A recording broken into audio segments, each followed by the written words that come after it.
Good morning, everyone. Welcome to the second day of the Mid-Atlantic Council meeting in August here in Philadelphia. Our first agenda item this morning, Brenton Duncan from the Parnan Group will present the results of the final report from the Council's process review.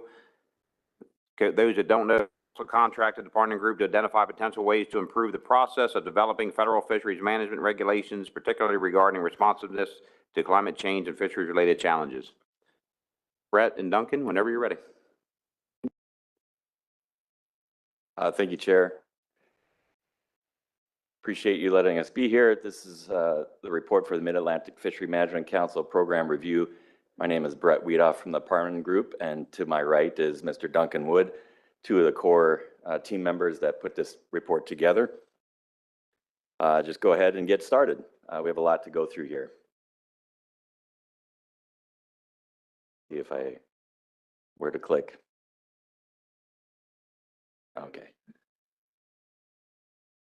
Okay, the Parnan Group is a small business group that has put together a core team that really looks at the organization to achieve sustainable results in improving their organizational systems, and looks at their performance of their programs and their people and how they operate. And so it was a good fit for this group to come in and take a look at the program as a whole. We did partner with Linker Corporation, which some of you may be familiar with. They put a lot of people in contract positions for NOAA, do a lot of technical analysis in the scientific world. It was a good team to put together, and we really appreciate the council partnering with us. See if I can multitask this clicker. There we go. A little background on the report. The council contracted with us, of course, back in November, and we conducted a program review of the council's regulatory process from initiation just up till rulemaking. So just looking at when you put together an action and develop that action and look at all the pieces and parts that go into developing that action and then creating a recommendation for National Marine Fisheries Service to implement. The council wanted to identify maybe some inefficiencies and look at really how to create some more flexibility in the system and do some adaptive management. And along with that, try to think about climate change information that's coming into the system and how to work with that, how to use it efficiently and effectively, and be responsive and try to be a little more nimble if possible. It's a challenging effort altogether across the nation to really think about incorporating climate change information and using it appropriately. So we took a stab at looking at all that information. A little details on the program review. We had an oversight team that was developed, consisted of council staff, science center staff, and GARFO staff. They were really a crux of us to really help guide us through the process. Again, we started this meeting together in November and started asking questions on how to put together a list of participants that might be able to be utilized to do the analysis and interview several people. We conducted 10 focus groups and 6 individual interviews. Overall, we had a list of participants of 102 that we selected from and tried to take a real wide swath of people from all different parts of the system to really take a close look at what's been happening within each area of the fishery management process. Added to that, we did an online questionnaire, and we sent that questionnaire to that list of 102 participants and got a lot of information and also comments. We allowed people to add comments to sort of weight why they chose how they weighted their questionnaire and the questions that we provided to them. In total, we interviewed 47 participants across those 10 focus groups, and then we received 55 responses from that group of 102, which is a great response rate, over 50%, which is great because typically questionnaires, you garner only about 25%. And there's a breakdown about who participated in that. Some of the people who participated in the questionnaire were also interviewed. So we did a little analysis on that as well. So there's a wealth of information that we gathered from them, ground truthing some of the things that we found through our focus groups, but then chasing down other information as well with some new focus groups. We conducted a timeline analysis as well, based on some of the recent completed council actions. So that's in Table 4 and in Appendix B.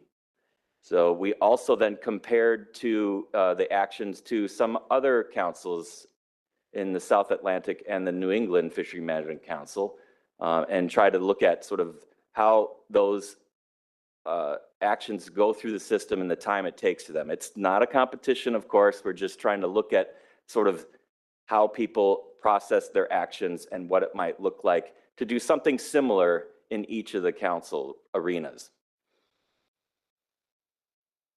So a little bit of summary results. I'm going to turn this over to Duncan, and he's going to go ahead and give you a little bit about our key findings. Good luck with that clicker. Thanks, Brett. So in total, we identified 12 key findings across 5 finding categories. We'll get a little more into detail in what those findings were and the finding categories in a second. The findings, and this is the big takeaway, there were positive and negative conclusions. This isn't a straight story about the council being ineffective in places or you've done a great job, there's nothing to improve. The overall assessment was particularly positive. The council has a great baseline of efficiency and a great management kind of structure to build upon. The conclusions we came to and the recommendations we came to address more areas of improvement than what we would term deficiencies, really more areas for the council to further streamline how the action process flows. In a couple slides, we'll see some summary tables, key findings and recommendations. The key point here being that all of our key recommendations were directly tied to, or all of our key findings were directly tied to our recommendations. Every recommendation addresses at least one, if not multiple, findings, and we tried to be as kind of broad in our suggestions as possible so as to cover the whole breadth of information and feedback that we gathered and analyzed. And we have those kind of key finding and recommendations tables later in this presentation, so you'll be able to see that and we'll walk through it. All right. Okay, there were 5 finding categories seen here: efficient and flexible management, regulatory process documentation, data acquisition, and is that modeling? Yes. Climate change, and coordination and communication. The findings aren't evenly distributed here, as you'll see. Some of these categories were much smaller in terms of our overall conclusions. Regulatory process documentation, for example, only has 1 finding, but several of these are, this is just really not cooperating with me. There we go. So you can see that the number of findings isn't evenly distributed. That doesn't necessarily mean that these categories are weighted differently. We considered all 5 of these particularly important areas for the council to kind of investigate further. Some particular key findings to highlight here: the specificity of some of the key findings is very targeted in some. and much more general in others. For example, the desire to share knowledge of modeling efforts is a reference to specific modeling efforts at, I believe it's the Fisheries Science Center, correct? Whereas the consolidated and clear documentation of internal council processes finding that was based on feedback across the spectrum, from council members to council staff to people at Garfo and the Science Center to the public and more loosely affiliated stakeholders, all of whom had different perspectives on what needed to be improved in terms of documentation and readability for the council's communication.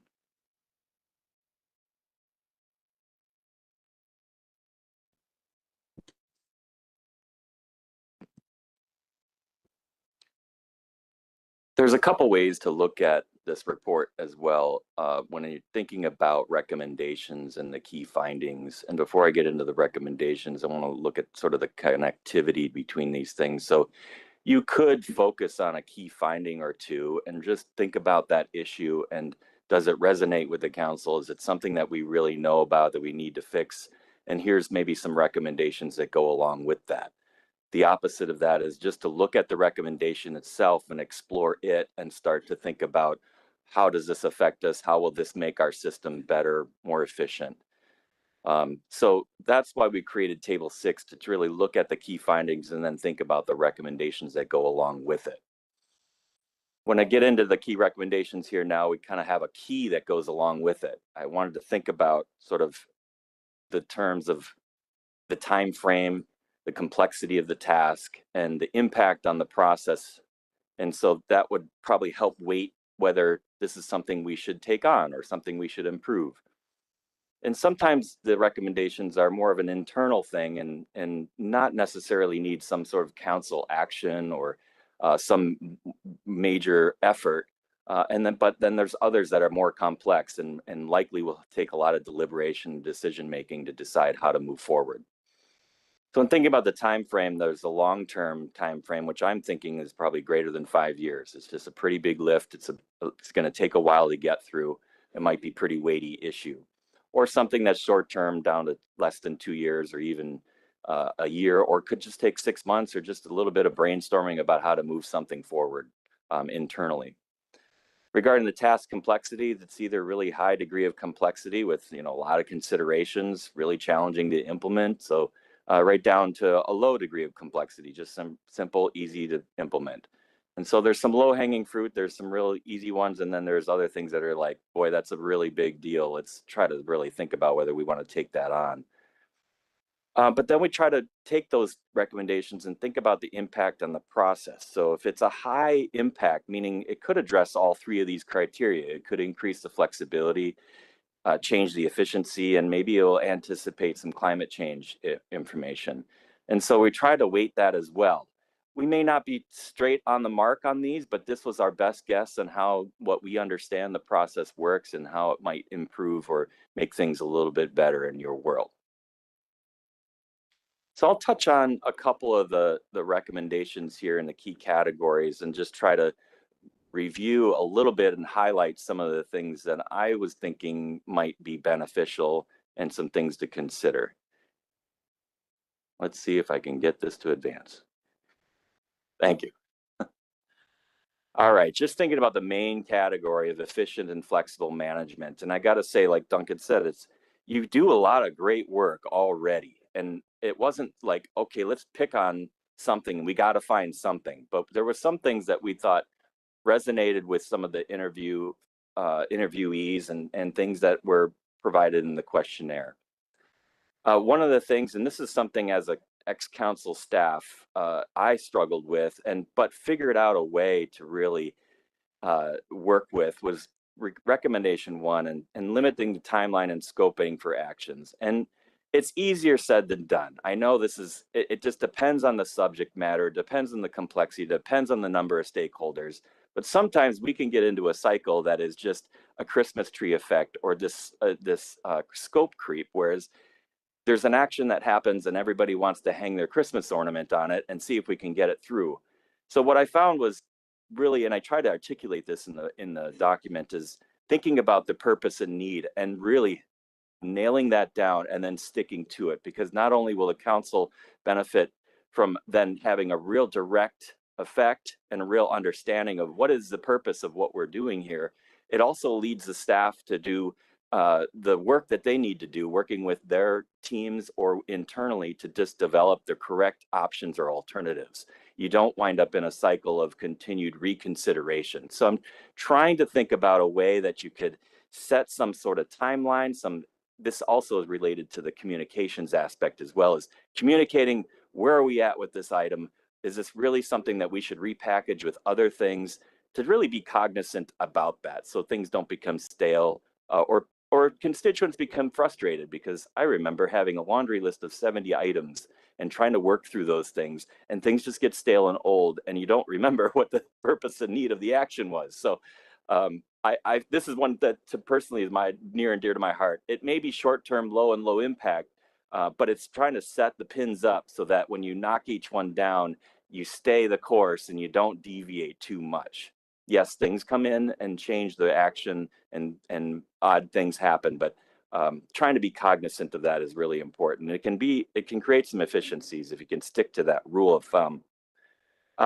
Developing a PEIS. Now, this is a big one. This is sometimes caused a lot of angst amongst staff, amongst lawyers, amongst many people in the NEPA world, but it is something that is a long-term high impact and something to consider. So we kind of articulate a little bit about maybe formulating a team to think about what program in your system might work for this, and thinking into the future as well, something long-term that might benefit the council in developing a PEIS, and then tiering off those with smaller analyses. It's similar to the framework that you do now, but it's a little more comprehensive and a little bit bigger, and sometimes has more longevity to it.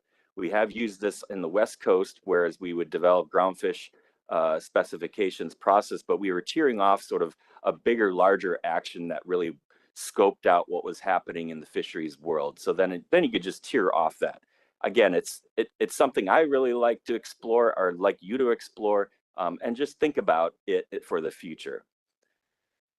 There's two other things here, just thinking about reconsidering some timelines and frequency of reviews. Some of the things, the reports that come in may be necessary for action. Others, maybe it's just we do it because it's time to do it, or we do it on an annual basis. Maybe it's not necessary to do some of these things, just trying to look at the whole system. So that could include just a short analysis of staff getting together and thinking about, is this a necessary report, or is this something that we could push off and start cycling through when we really need these pieces of information to make decisions?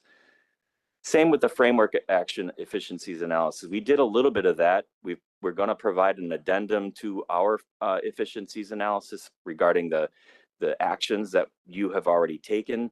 That's part of Appendix B, but also we have an addendum that further outlines this analyses. And that's something that the staff could take and move forward and think internally a little bit about it, but start to think, is that framework action program or way of doing business working for us? It's only maybe 10 years old, I'd say, or so, maybe more. But think about it. Is it the right tool? Is the right people working on these things as well to make it efficient?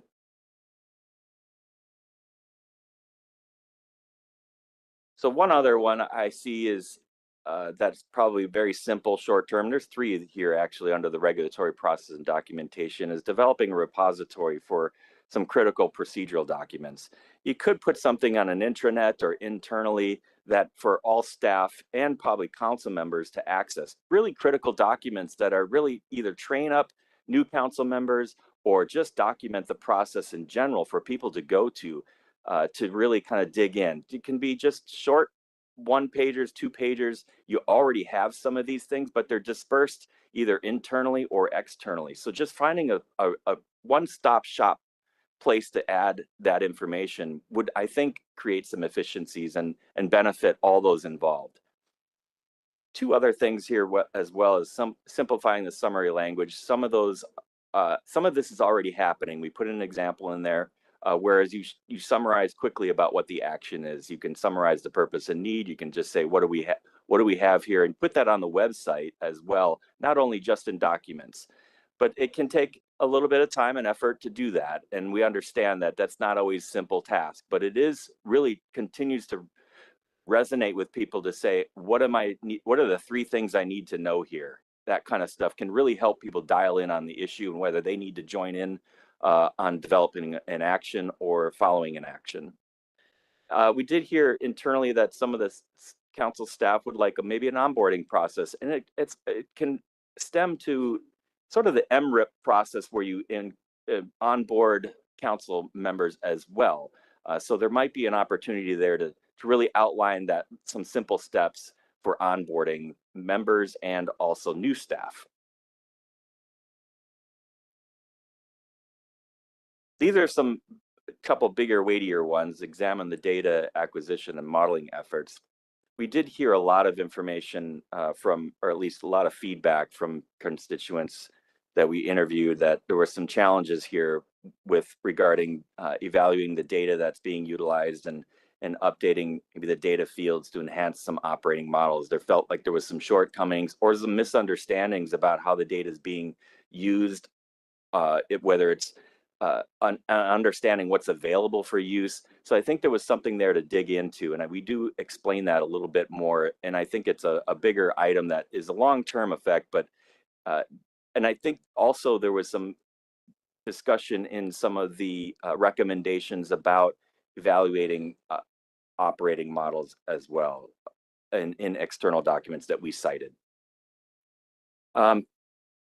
One other is continue to incorporate enhanced data collections, particularly with economic information. This seemed to be some consternation and some real desire for some information regarding recreational and commercial data, cost data information that could be enhanced and better utilized. But especially thinking long-term in the climate change world, and also sort of thinking about how your fisheries might change and who might be affected, really challenging you and also to work with the industry to think about what is the data that's needed in the future, and now what are our shortcomings. But I think there, again, with number 8, some collective understanding about what's available, what's needed, and what we might need in the long term or in the short term.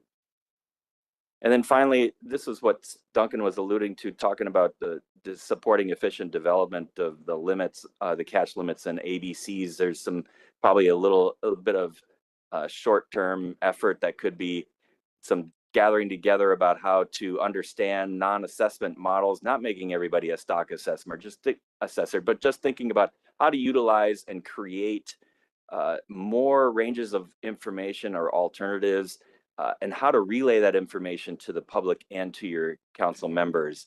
And maybe an opportunity just for a collective understanding of the effort that goes into this modeling effort and creating this information for decision making, but also maybe relieving some of the Science Center of some of these things that staff might be able to take on simply if they're interested to help develop their action documents, rather than going back and forth between the Science Center and staff to create new alternatives, new ideas, and just trying to tweak and turn the model knobs to see what might come out if I change this or change that, and then analyze it. So maybe there might be some efficiencies gained there as well.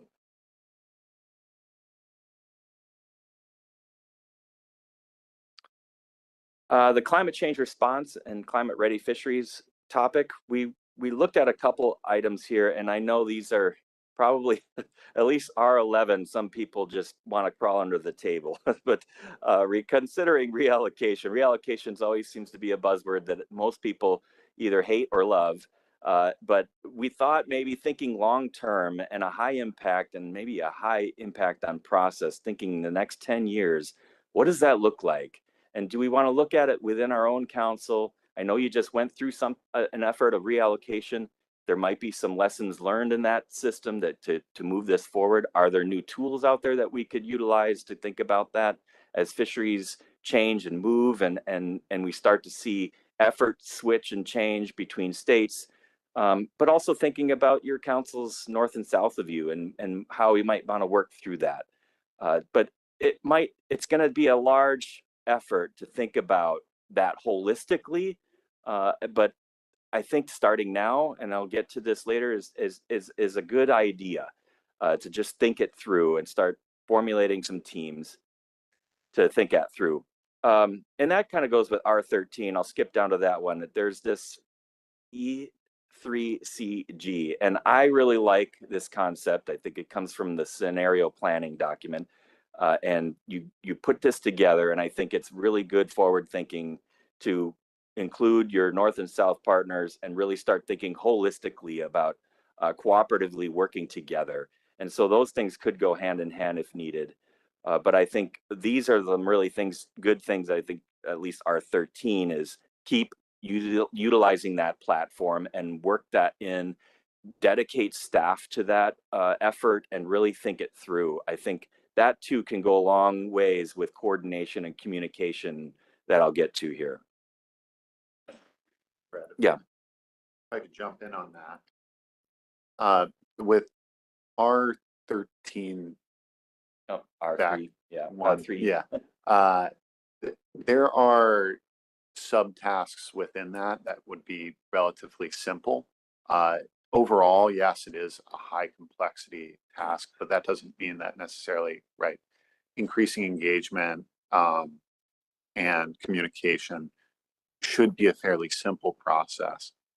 Increasing coordination and cooperation over the long term and looking at, for example, species that are shifting, that is more of that high complexity that we're talking about there. But there are, within these R11, R13, there are some simpler subtasks within it. I just wanted to clarify that it's not all super complex. And I didn't want to gloss over R12, which was the increase in communication with participants about climate change and preparation. I think that's really important to continue to work with the industry to relay the information that's coming out, simplify things, help people understand, and maybe developing a repository there about where to go for what information is available, and enhance the Climate Ready Fishery page that you already have and make it the one-stop shop to continue to engage your participants and constituents in your efforts. And same with that E3CG, I think that information is highlighted there as well. So it's, there's, I think, some opportunity to continue to spur on others to engage in the process and glean some ideas and thoughts from the industry and other participants outside your general process and those who engage. All right, so finally, coordination, communication. We heard from every focus group and individual interviews that the staff are wonderful to work with. All staff actually are great at communicating with each other. And the staff at Pacific, at the council here really do work hard to reach out. And I think that's part of their general protocol. And I was really adamant that we did the same in the Pacific. So it remains to be, well, I should just say, I was impressed with the communication, just working with Jessica, Brandon, Kylie, and just the response rate and you get when you ask a question. There are some things that we could improve, though, that might help between group communication. So, for example, standardizing maybe some pre and post council meetings. We've done this in the Pacific and elsewhere, whereas just communicating some of the major issues that might be coming up, or try to communicate when something is really going to throw things off the rails rather than on the council floor. So working together is important, of course, but after the fact, sometimes as well, after council action, you want to sort of make sure the ship is headed in the right direction. And so there needs to be some coordination afterwards. And maybe that's happening already informally, or but maybe putting that down on paper and saying, scheduling that out for a year and saying, these are when we're going to meet, make sure that everybody can make it. Please calendarize that and make sure that you're there, especially if you're if it's your bailiwick, if it's your council action that you're working from. I found it to be quite beneficial also to understand what my cohorts and my colleagues were working on to see if I could help out as well. So there might be some efficiencies gained by communicating all the challenges that are coming forward, or just working together to make sure that we're all on the same page. R16 was to conduct outreach and engagement with economic discussions with the fishing industry. We thought it could be a short-term thing and low, but I think it'd be a high impact on the process of really engaging the industry, if you can, to think about the economic needs and what is the industry's desire for information. What do they need to make decisions on preparing for the future of their fisheries, or looking at new fisheries or new opportunities? So it's always a challenge to get folks into a room, especially those who are so busy fishing. But I really want to think about making a cognizant effort if that's possible. And Science Center folks too would benefit, like SSC as well, would benefit from these thoughts from others and trying to figure out what analyses are needed to support fisheries management. And then fully utilizing advisory bodies. I'm not saying that something is going wrong here. It's really about thinking, is there a new way of business? Is there something that we should maybe try and change to think about what advisory bodies' responsibilities are? Could we expand some of the roles, or should we mix it up a little bit more so that there is a little more efficiencies gained about utilizing those groups of people and who's involved?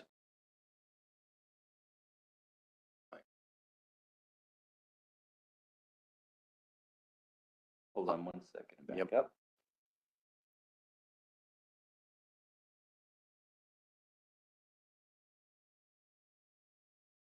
Okay.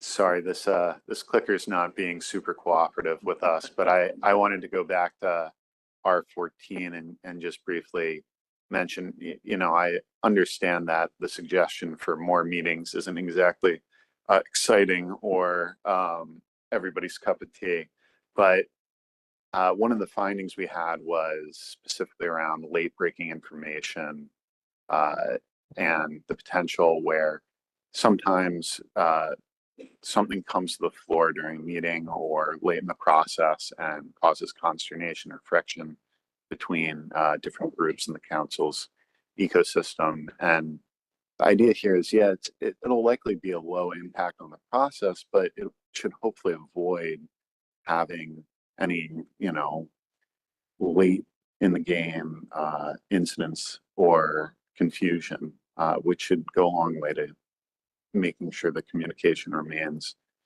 good and people feel good about working with each other between the council and GARFO and Science Center, all of the various partners.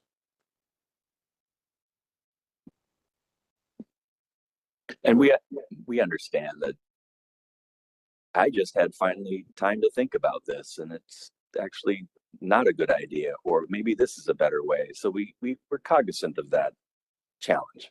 So it's not to say that this happens all the time and you're not communicating. So through all this, we had some conversations with people that were not so germane to developing efficiencies or creating some ideas about climate change, incorporating information, but we felt like some of these things were coming up at least at 2 different meetings and warranted some further consideration and thoughts. Like I said, they weren't germane to the project at hand. However, we wanted to document them. But added to that, our recommendations may also fit solving some of these things or in considering changing some things. And what we found here, at least under additional finding 1, was there was some need for some clear consolidated documentation and effectively communicating that information. So they added that to the idea of developing a repository for some of the procedural documents.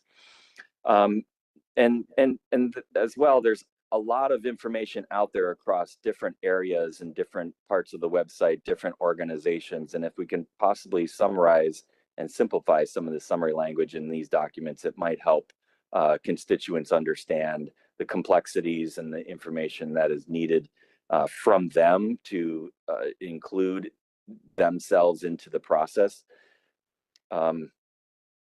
As far as AF3, there's a need for improved stock assessment. I think you hear that across the nation. That's nothing new, but that doesn't mean that the stock assessment is bad. It's just a matter of, can we improve the stock assessment to incorporate climate change? And I know that these efforts are already happening within the Science Center and other action items, and trying to figure out the strategic planning efforts and trying to incorporate new information. So we just added that as part of just a note that people are identifying that information as there's a need to really think that through. And so we added that with a recommendation to evaluate the data models. And then the last two, council should seek stakeholder input and communicate with potential regulatory shifts.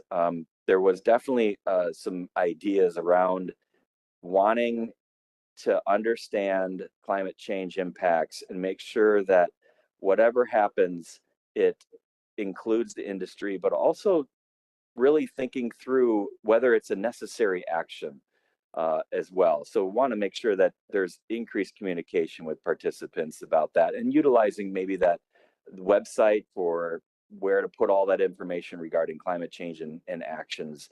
I think that might be a good avenue to keep pointing people into one or two areas to find the information and the contact information for those to whom contact for more information. And this last one, the diversity of stakeholders has declined, is something that I've experienced across the other councils as well. And it's always a challenge to get people engaged and stay engaged, especially with whatever item that they're interested, or a couple items. It's a challenging system because sometimes you have to be cognizant for 2 + 3 years to get an action through the system.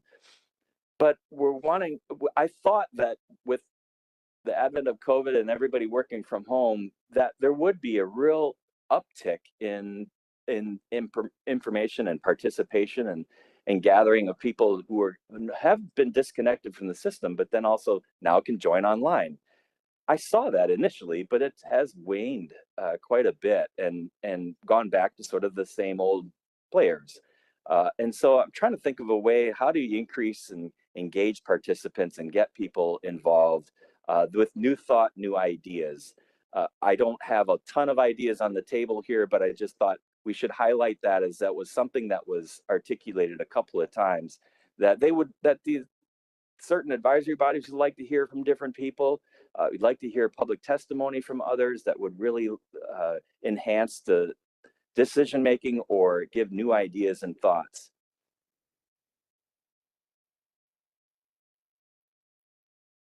All right, almost done here, but I thought I would try to think about some next steps and things to consider moving forward. There's a lot of information here.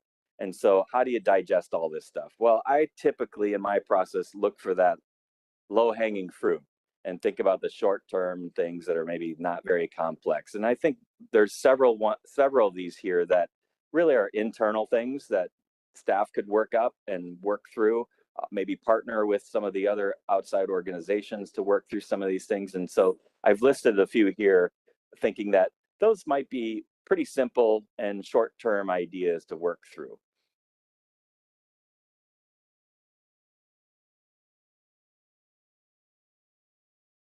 So let's weigh some more meaty things.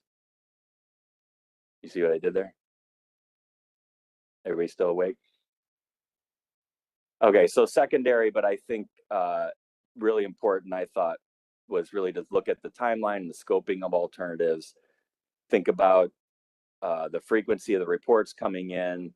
And I don't think those are real heavy lifts to think those through. We've set the staff up with account framework efficiencies analysis, maybe tearing off what we've already started, and think about, is that an effective tool? Is there a way to tweak it? Or maybe it's just fine as it is. That's okay. And think about fully utilizing your advisory bodies. The the R3, 4, and 17 is something that we, Duncan and I, really desired to do, but this was a 9-month project and it's something that we just could not dig into fully and wholeheartedly. So we try to give some ideas about how to move forward for at least staff and others. And then planning for the future. These are the big weighty ones that I thought might benefit the council to consider. It's not like you got to do these in the next 6 months. This is just something to like, let's put this on our plan and maybe we'll think this through and maybe we can try to tackle 1 or 2 of these, maybe contract out or do something that might move this ball forward. The PEIS I know is a big one, but it just put together a team and start thinking it through.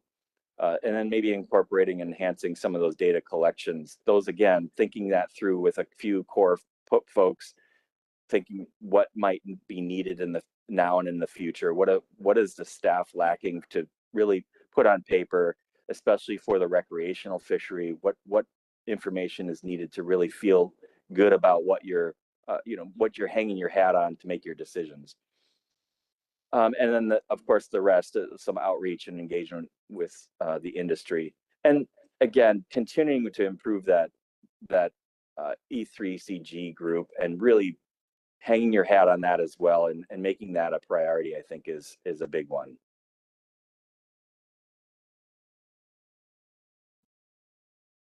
I really love this picture. I want to thank the staff for sending us all the photos, things that we put in the document, and hopefully those people who identify themselves are not angry. So, but Parnan really wants to thank the council and NOAA for providing funds and opportunity to do this work. And we want to really thank all the participants for truly engaging in the process and just telling us what they thought and sharing their wisdom and understanding, because there was many people who had held a lot of different seats in a lot of different positions, so had some really good perspective. And then there was some newcomers to the system to go, well, that doesn't make sense to me how you do that, or so that's all good information. I really appreciated their candor and allowing us to follow up and spend time with them. And then especially want to thank our oversight team. And they were really critical in pulling this off and guiding us and helping us ground truth the information that's being gathered, saying that, helping us stay the course and identifying things that are not really useful, or hey, we've already been doing that, or you might want to chase that down or clarify that information. So I really want to thank Brandon and Kylie and Jessica from the staff, and then we got Marion Randall and Sarah Geichis and Chad Demarest and Anthony Wood. All of them, I think, was involved in this. So I really want to thank them for taking the time to guide us and spending the time to look through our document and hone it and edit and make it, I think, a workable product for you to use in the future. So we're here to partner with you again. If you want, you can ask away your questions and let us know what you think.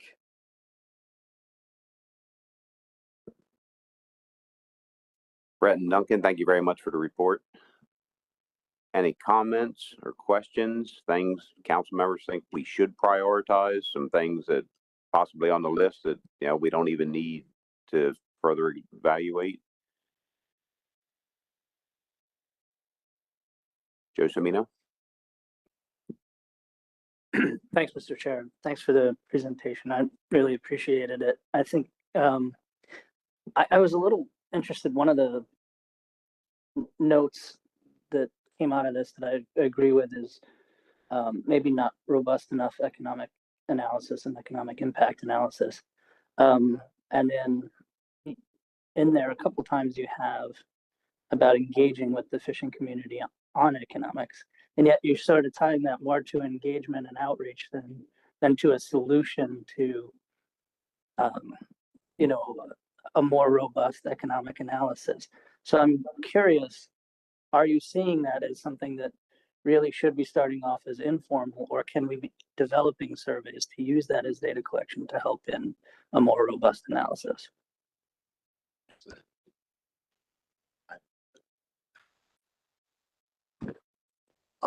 Thanks for the question. I think that a good way to start with this is that the outreach is seen as a key initial step. That was something we got feedback on, is that a lot of the industry doesn't feel like there's really great lines of communication, and that a good deal of the, I would say, some negative perspectives is more down to the lack of feeling involvement and potentially just not being fully in the loop on some information. We saw that especially with climate change information, where a lot of the more industry aligned people we spoke with were really cautious about that. But if they were engaged in our review process and heard more about what we were looking into with this process review, they felt more positive. So one of the conclusions we came up with was there just needs to be more communication. Now, on top of that, of course, there's plenty that we can get in terms of economic information once those ties are established, once there's a better flow of information. Hopefully that brings an increased number of industry participants and commenters in the public process, a broader kind of diversity of stakeholder view, as we discussed in the presentation. Brett, did you have anything? Does that answer your question? Yeah, I think so. It sounds kind of like a,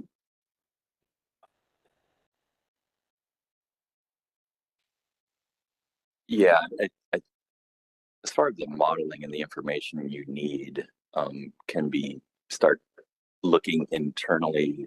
Science Center could start thinking about what are their needs, and then thinking about, can the industry provide that information? Is there a way to get at that information from the data sets we already have, or is there, we need to start developing this online, survey or information gathering, whether it be, as I noted, something that is required versus voluntary.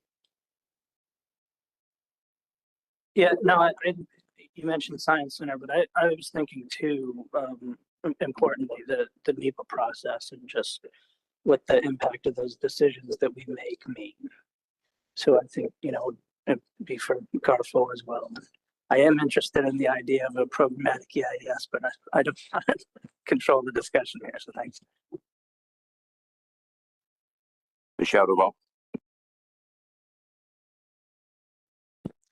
Thank you, Mr. Chair, and thank you to everyone who participated in the process. I found the report to be incredibly rich and informative, and really appreciate all the effort it must have taken to pull everything together from, your efforts and those of staff who've been participating in this. And I think, my question or maybe observation is, along the lines of Joe's, I think with respect to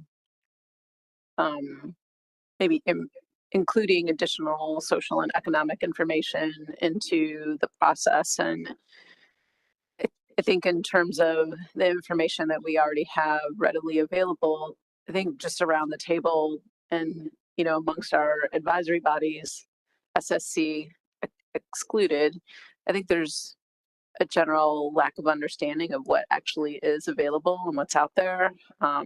I was able to participate in a different workshop process earlier this year on the use and development of ecosystem and socioeconomic profiles for the council. And I think some of the questions were, well, what information would the council like to see with respect to, the kinds of information that are incorporated into an ESP? And,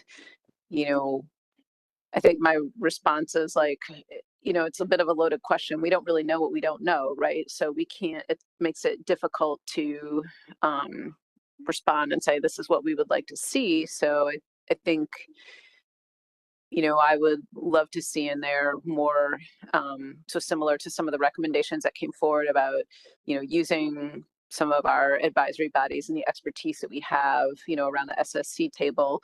I think we need to understand what is available first to, move forward on some of those things. So, and I think, in terms of coordination and communication and establishing regular touch points before and after council meetings. You know, I know that my experience has been that that is done in other regions, having those regular touch points and the sort of the council meeting postmortem, so to speak, where, you know, responsibilities are kind of divvied up and passed out, and there's a time frame that's established for moving those things forward. So I, you know, definitely support those. And, you know, there's just a lot to consider here, and appreciate the recommendations for, you know, sort of near term, medium term, and longer term items. Thank you.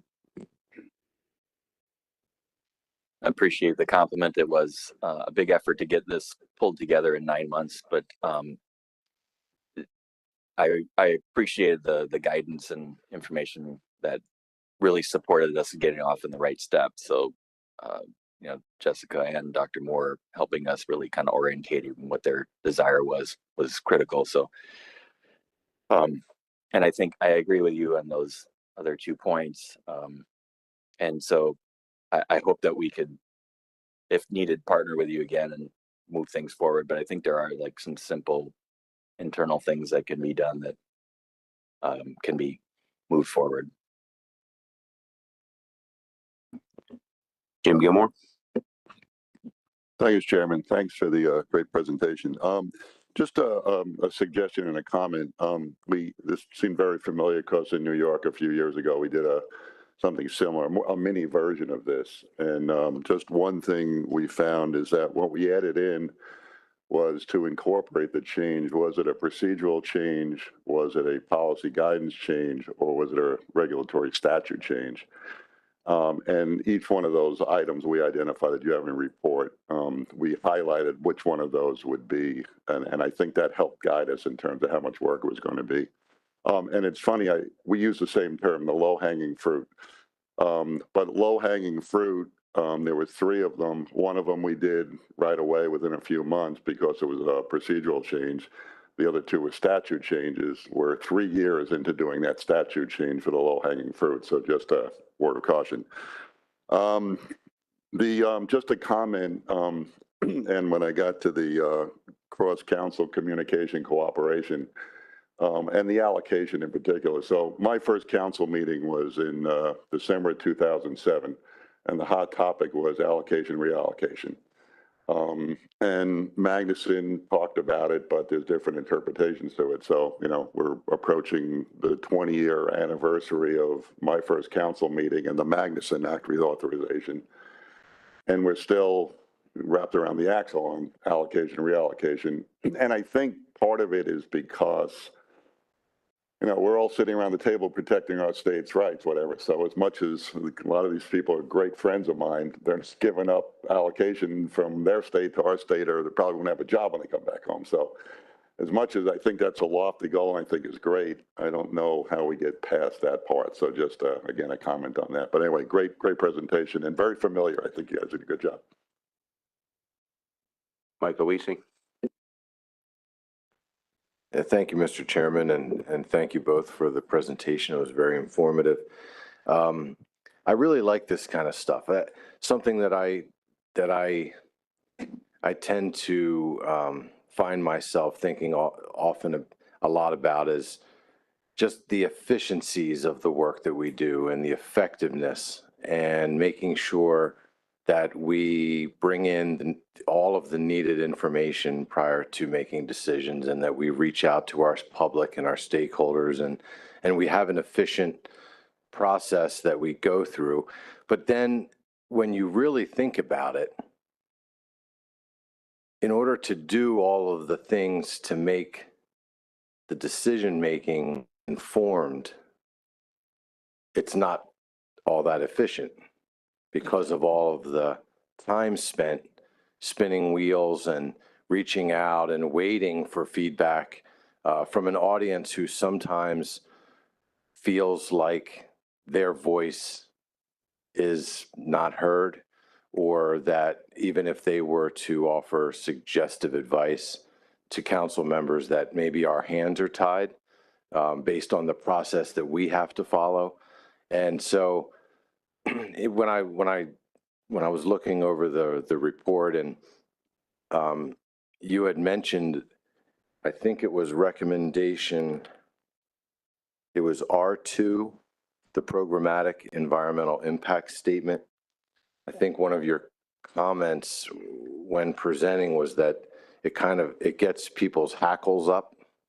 And maybe those are the legalese folks, the attorneys, and I just, that the programmatic EIS is not something that I have a whole lot of familiarity with, but maybe you can expand a little bit just on your comments from earlier about how something like that, the way I view it almost like a bit of an umbrella that when you take an action, there's already some background preliminary work done. I could be wrong. That may not be the way that maybe I'm looking at it the wrong way. I just would like to learn a little bit more from your experience in using a system like that about how we can kind of cover some of our bases and then be a little more efficient along the way as we are taking on the tough matters that we have to deal with as a council. Thanks. Thank you for the compliment, and I can appreciate that. But regarding PAISs, they are technically like an umbrella action to really look at the environment, all the potential impacts of something that you typically do annually or cyclically, right? So you look at the impacts as a whole fishery, and so any changes to that fishery would be thought of, potential, and then think about the impacts as an umbrella cover. So you're thinking about impacts to the habitat and essential fish habitat, and really the economic impacts and all things that you can, that follow, of course, the NEPA rules and guidance and what is needed to assess that. And they're pretty weighty and take some time to think all those things through, because you want to try to think about as many potential impacts as you can. And then you've already set that up. You've taken some action that goes along with it. And then any other subsequent actions can just point back to and say, we already analyzed that. We've already done that. So we're just going to take this next step. And so there might be a supplementary piece of information that goes along with that. And then you can be more efficient down the line. I didn't have time to look at what your system, what program or what fisheries might fit that model. And that's what I was just trying to think that through, is that, would that in the long term be efficient? It might take quite some time as you start to change the program and maybe permitting system of a fishery or something that goes along with that, that makes, let's say you set up a transferable permit type program, or like a catch shares type program that usually will look at all the impacts. And then it's just sort of tweaking the knobs and the dials within the system so that you don't have to keep going back and reinventing the wheel and keep regurgitating basically all these impacts and information, because it's already analyzed and over here. Here's some little nuances and things, but I don't think it's going to change the baseline that we've already analyzed years ago. That's the typical, I guess, short way of describing it in my world and my understanding of it all. Yeah, just a quick follow-up. Yeah, thanks for that. I saw it the same way. I guess my question to you and maybe to others that may have a little more experience with this. So if you do an analysis and take a fishery, you have a broad analysis that you're going to use as a place to point to when future work is needed. And again, this is just based on experience, does that take away from the communication and the outreach and the work with the constituents and stakeholders when an action, because I feel part of me thinks that if you've done the work, you're kind of closing the door on it to go back to having an additional review of something that may have changed. And I know that our industry, our stakeholders, they want to be a part of all of that analysis as it unfolds. And I just wonder if one takes away from the other, and takes us in two different directions as far as our communication efforts and our efficiencies, which to me, that is the biggest challenge in the work that I do with the state of Maryland. How do we get things done, but also incorporate all of the necessary input that we need to get those things done and make informed decisions? So I know that was a lot of spinning and going around in circles, but that's how my brain works. Thanks. So we see that. Thank you. It's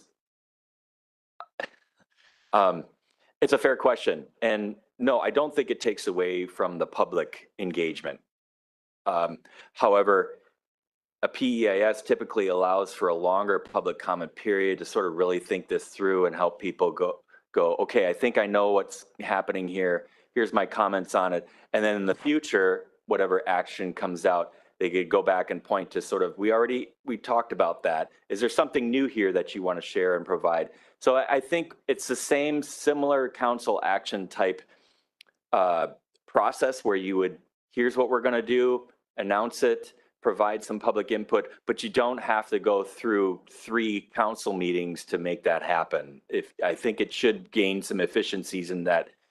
Here's what we're thinking of doing. We've already considered it. Is there any new information that might change our decision-making process here? Anything that we need to reconsider or think about?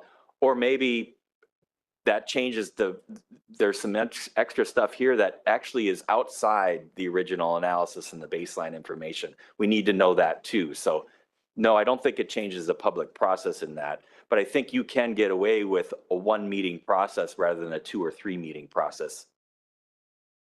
Thank you very much.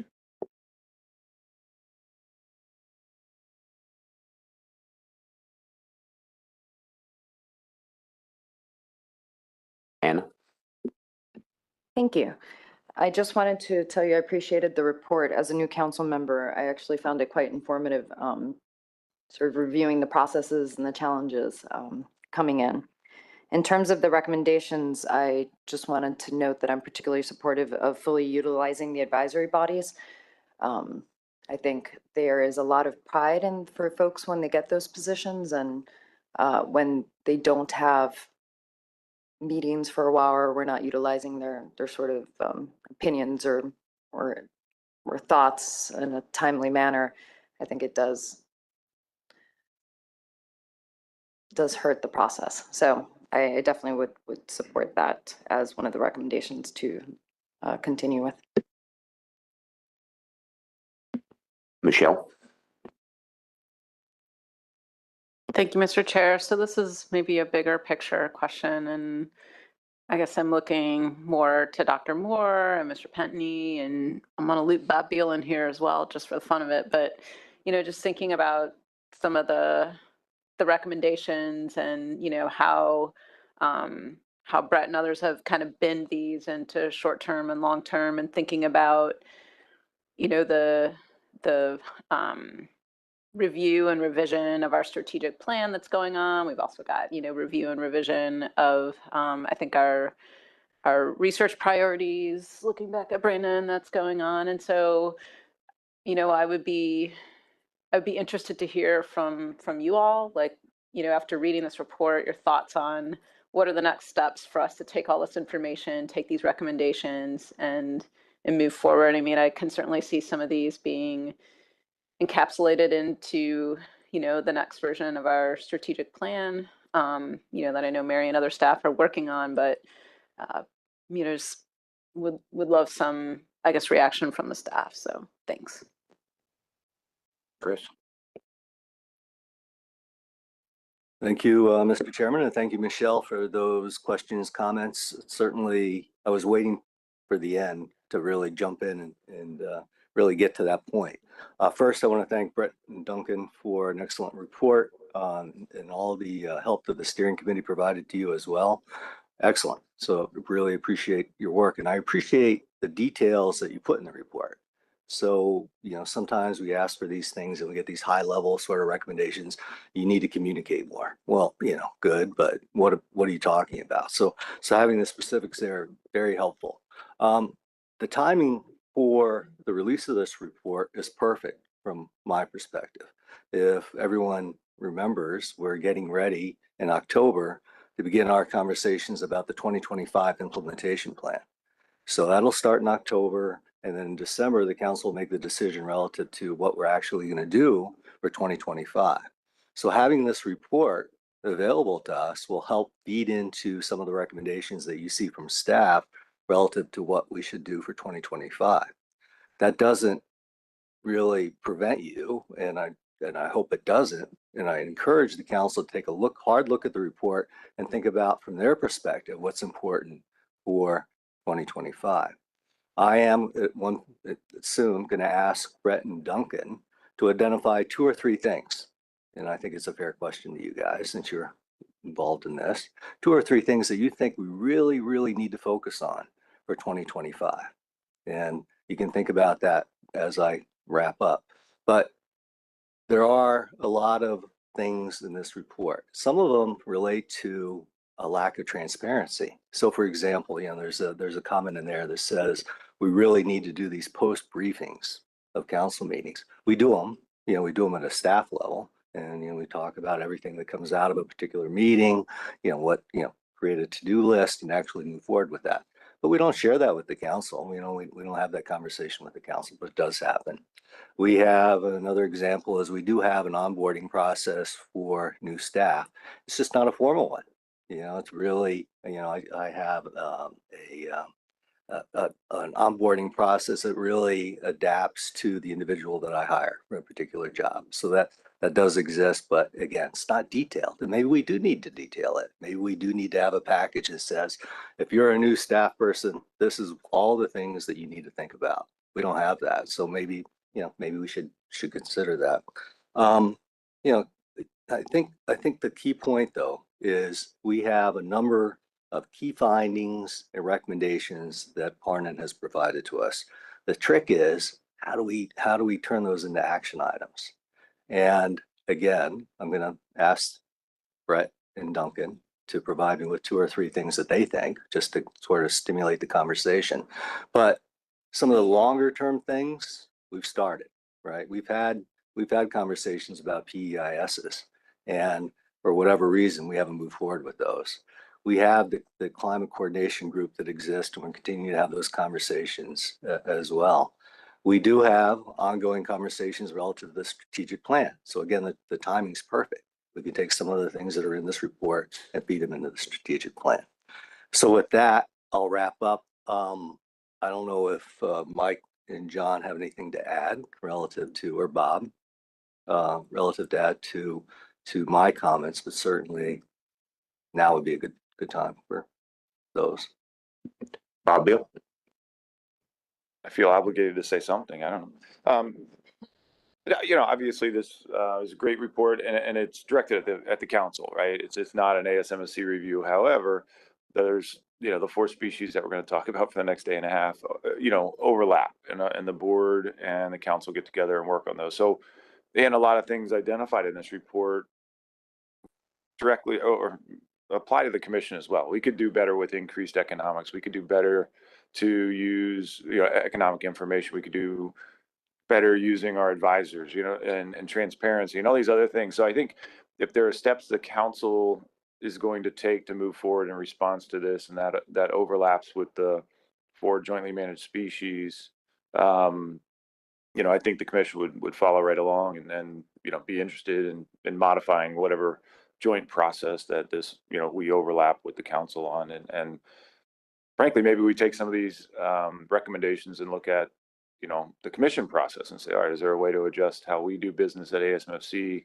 to take into account some of these comments? Because I think they're not unique necessarily to the Mid-Atlantic Council. I think all the councils in ASMFC, we have a lot of symptoms that are similar across all of our activities. So, but bottom line, if the council's moving in a direction to respond to some of these and it can help improve the joint process, the commission is all for helping out and participating in that. Chris? Thank you. Excuse me. Thank you, Mr. Chair. So back to you, Michelle. Did my answer help you with next steps? Yeah, thank you. And I mean, I certainly have some ideas about, things that I think would be really helpful for us as we move forward with this. I think they are mostly related to further incorporation of social and economic information. I mentioned the we don't know what we don't know kind of thing. So I think it would be, useful to similar to how we generally have like an annual update from the Science Center on like the fishery independent surveys. I think it might be helpful to wrap in, maybe not at the same meeting, but at a different meeting, maybe an annual review of the social and economic branch activities and the information that they have. I think that would help us around the table better understand what is out there, for us to use and, offer ways to use that and integrate that into our process. We may want to, have similar or shorter presentations to some of our advisory panels so that they have a better understanding of the kind of information that's collected and they can offer some suggestions and recommendations for how to improve that. So, there's a lot to chew on here and definitely, we'll have more recommendations and thoughts as we move forward. Thanks. Chris? Thank you, Mr. Chair, and thank you, Michelle. And with that, I'm going to turn to Brett and Duncan. I don't want to put you on the spot, but I'm putting you on the spot. And there's a lot in that report, but you, again, you guys are directly involved. And if you were king for the day, what would you pick? What would you pick? What would be 2 or 3 things that you would pick to include in our 2025 implementation plan for activities to begin in 2025 and maybe carry forward for the next 2, 3, 4, 5 years? Thanks. Thanks, Dr. Moore. Always a fun question to be asked to be king for the day. I think, and we discussed this, we both settled on the first recommendation, that's limit timeline for scoping actions, development of alternatives, and the 13th, which is the greater cross-council coordination through the E3CG. That isn't to say that there aren't other recommendations that we think are also worth highlighting right now. It's just those are the 2 I'll be speaking about.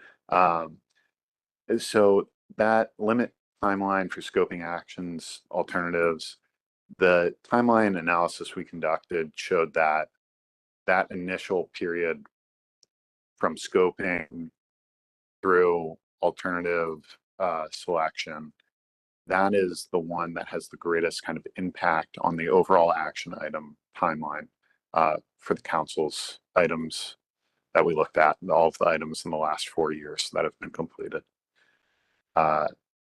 Particularly the biggest possible contributor to a really long timeline was if an item has to be rescoped or if alternatives have to be redeveloped.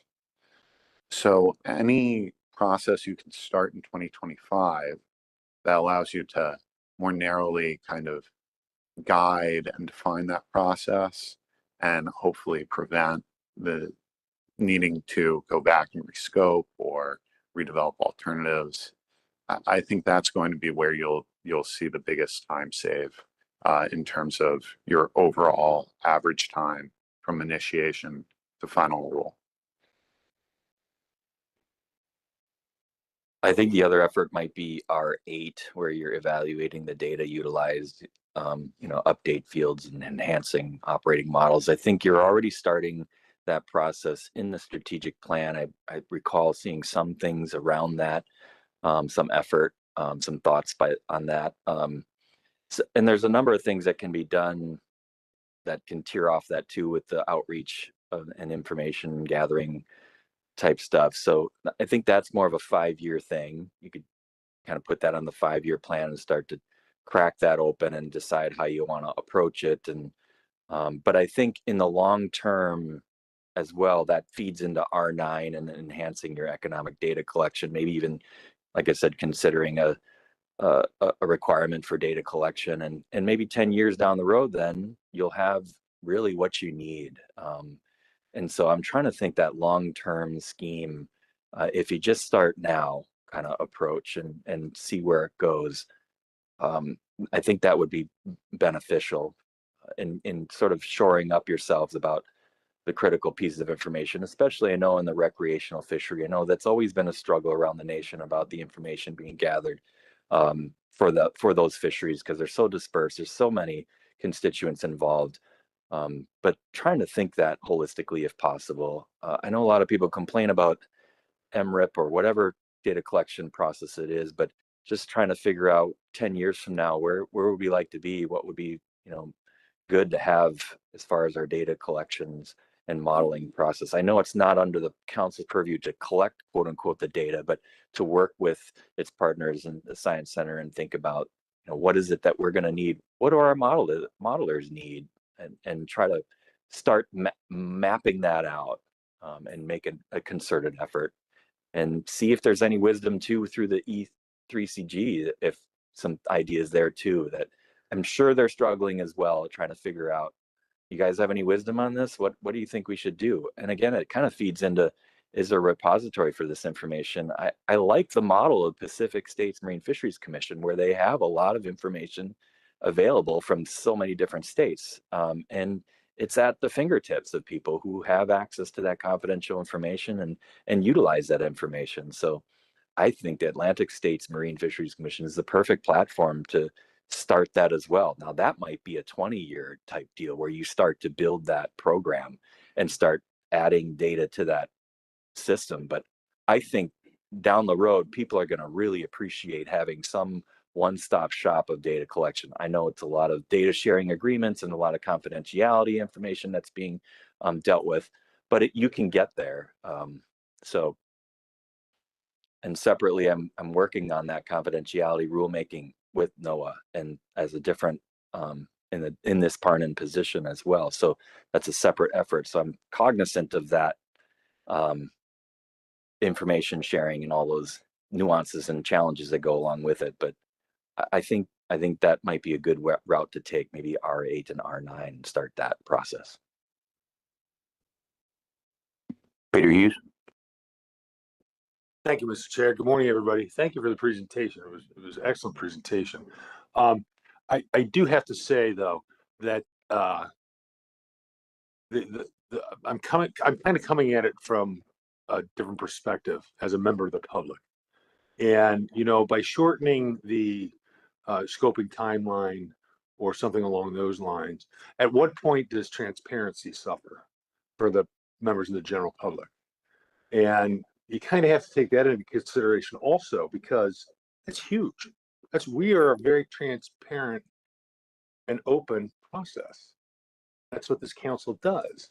And by shortening those scoping periods, they're pretty short anyhow, 3 months, 4 months, sometimes a little longer. That can really, really negatively affect our appearance at being transparent. So that's just something that as a GQ public, whatever, that's kind of the look that I took. Thanks. I can appreciate that. We're not suggesting that you cut out the public process whatsoever. It's the most important piece, of course, for under the Magnuson Act to engage its constituents. My idea is really focused on, do we have the correct purpose and need? Are we putting together a solution without a purpose? Try to be cognizant of really, what are we talking about? What is the action that we're scoping out here?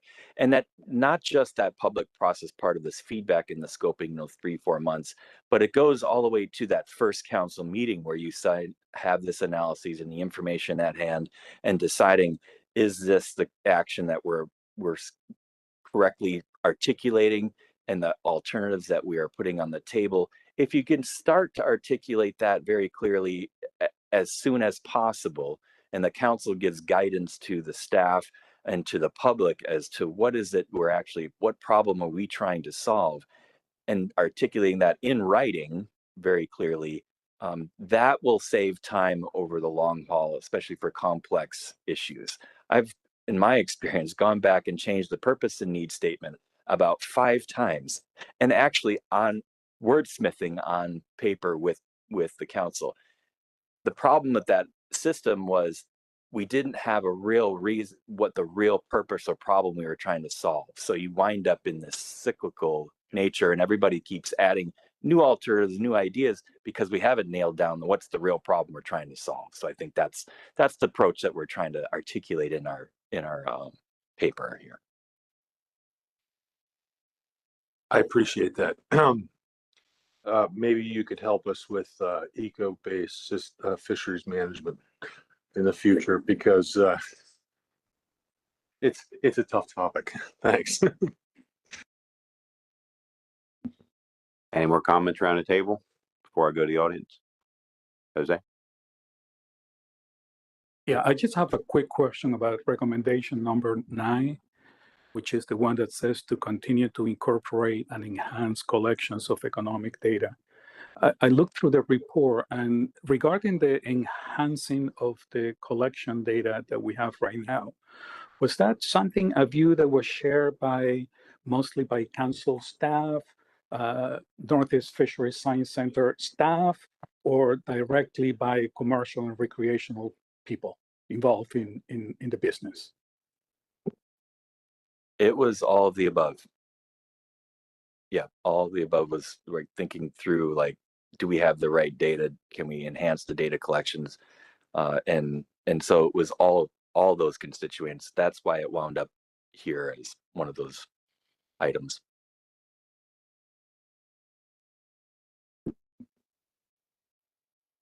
Seeing no more hands around the table, I'm gonna go to the audience. James Fletcher.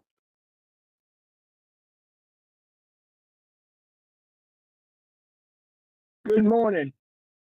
Question for you. Is the whole problem the original interpretation of Magnus? Could we go back and interpret Magnuson to be the full utilization of all the resource when it was harvested? You failed to listen to the advisors when they come up with ways of like total length, which the United National Fishermen has pushed for years. You failed to listen to the advisors when on the commercial side, they say shift from pounds to a dollar value. But could Magnus, my question is direct to you, could Magnuson be reinterpreted back to what the Bureau of Fisheries was utilization of the resource for the country? It was only when Ron Popier, or mispronounced his name, went in that we got resource becoming more important than utilization of product. So a KISS, which y'all keep recommending, could we go back, re-examine Magnuson, and interpret it to be total utilization of all resource? And don't even put in to the extent practical, because that would give a lot of people wiggle room. And the other thing of it is, you don't listen to the advisors. Since early in the 80s, late 80s, early 90s, the United National Fishermen's Association has asked for reporting by the recreational sector in the EEZ. It won't go. So the main thing is, would it be possible to reinterpret Magnuson for the total use of a resource once it was harvested? Thank you for your time. I don't think we'll move anywhere to help this situation, but having been in this for close to 50 years,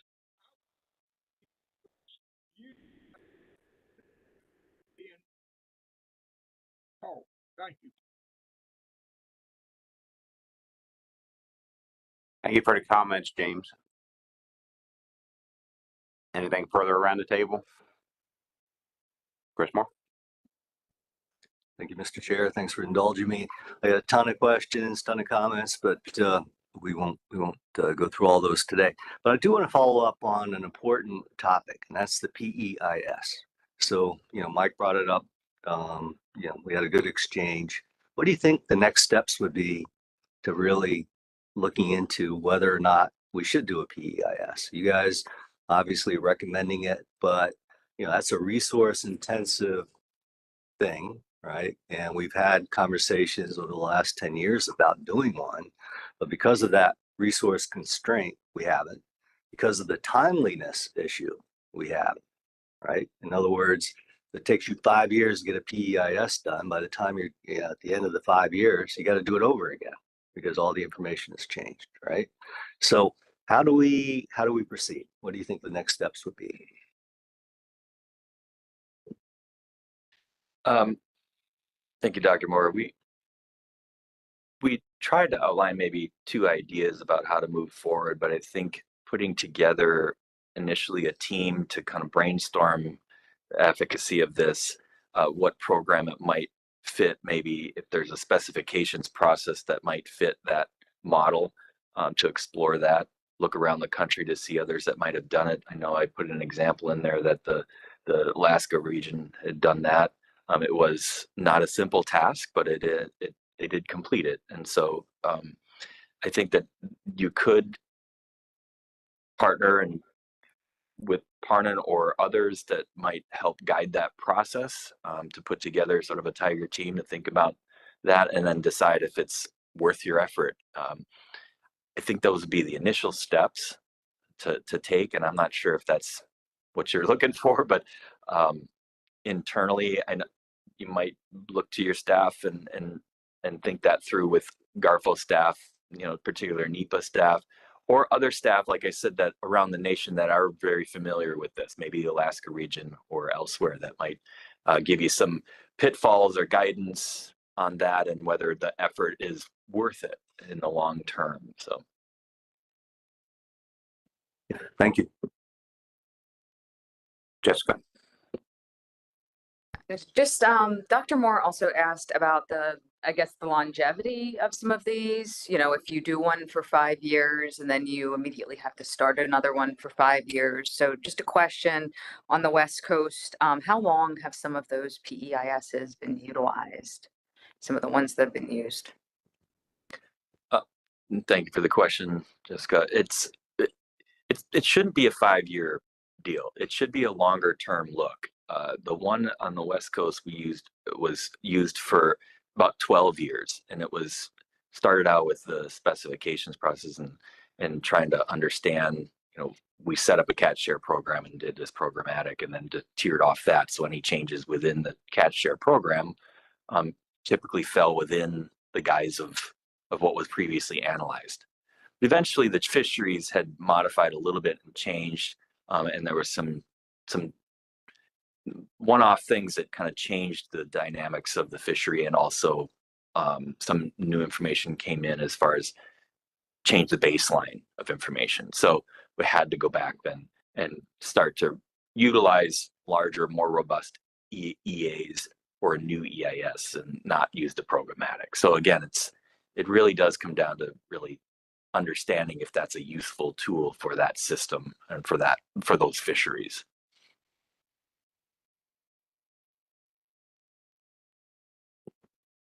All right, thank you very much for the presentation. And maybe in the future, we will be contacting you again. We will see. With that, let's take a little break. Let's come back at 10:40 and we'll go to Atlantic's Surfclam and Ocean Quahog.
Welcome back, everyone.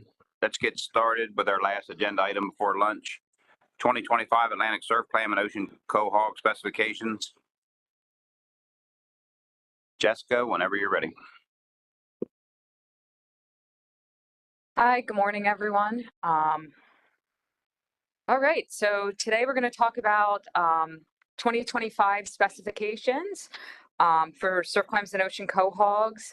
I'll just note that at this time, you do have specifications that have been set and implemented both for 2025 and 2026 for Surfclam and Ocean Quahog.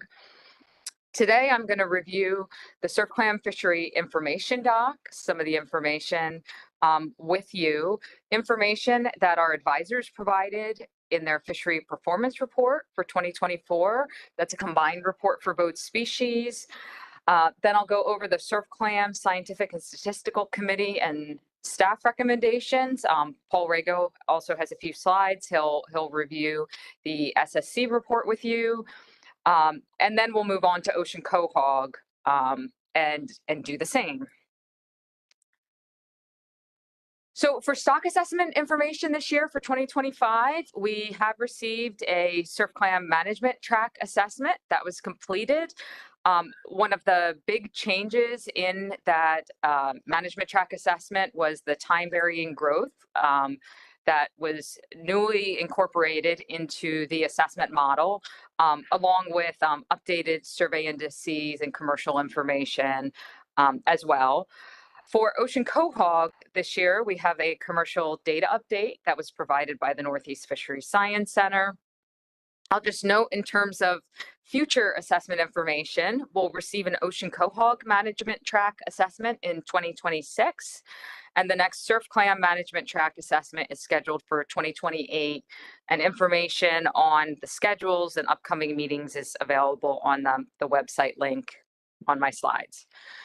So for Surfclam, based on the new assessment, the stock is not overfished based on data through 2023 because the biomass is above the threshold level. The target level for biomass for the first time, the biomass actually tipped slightly below the target level. It's 95% of the target this year. The solid black line is the biomass from the current assessment, and the dotted line on the graph is from the previous management track assessment that was completed in 2020, just for reference. Atlantic Surfclam, overfishing is not occurring based on the new assessment. That threshold is at the top of the graph, and you can see based on data through 2023, those exploitation rates are much lower than that threshold level. Also, the dotted line that shows the previous assessment is shown on this graph. The management track assessment included updated information on landings. You can see the total EEZ landings on this graph, which are the solid black line. There's a faint dotted line on there, that's the quota. So you can see from the mid-2000s moving forward, the total EEZ landings have been substantially less than the quota levels for this fishery. Information is also available looking at landings by area. So you can see sort of that spatial component to those landings. Moving across the graph from the south, SVA is Southern Virginia, then Delmarva, New Jersey is that teal blue, Long Island is green, Southern New England's yellow, Georges Bank is black. So you can see a shift in the fishery out of those southern areas as being the dominant fishing areas to some of those more northern areas with Long Island, Southern New England, and Georges Bank becoming a larger component of the fishery.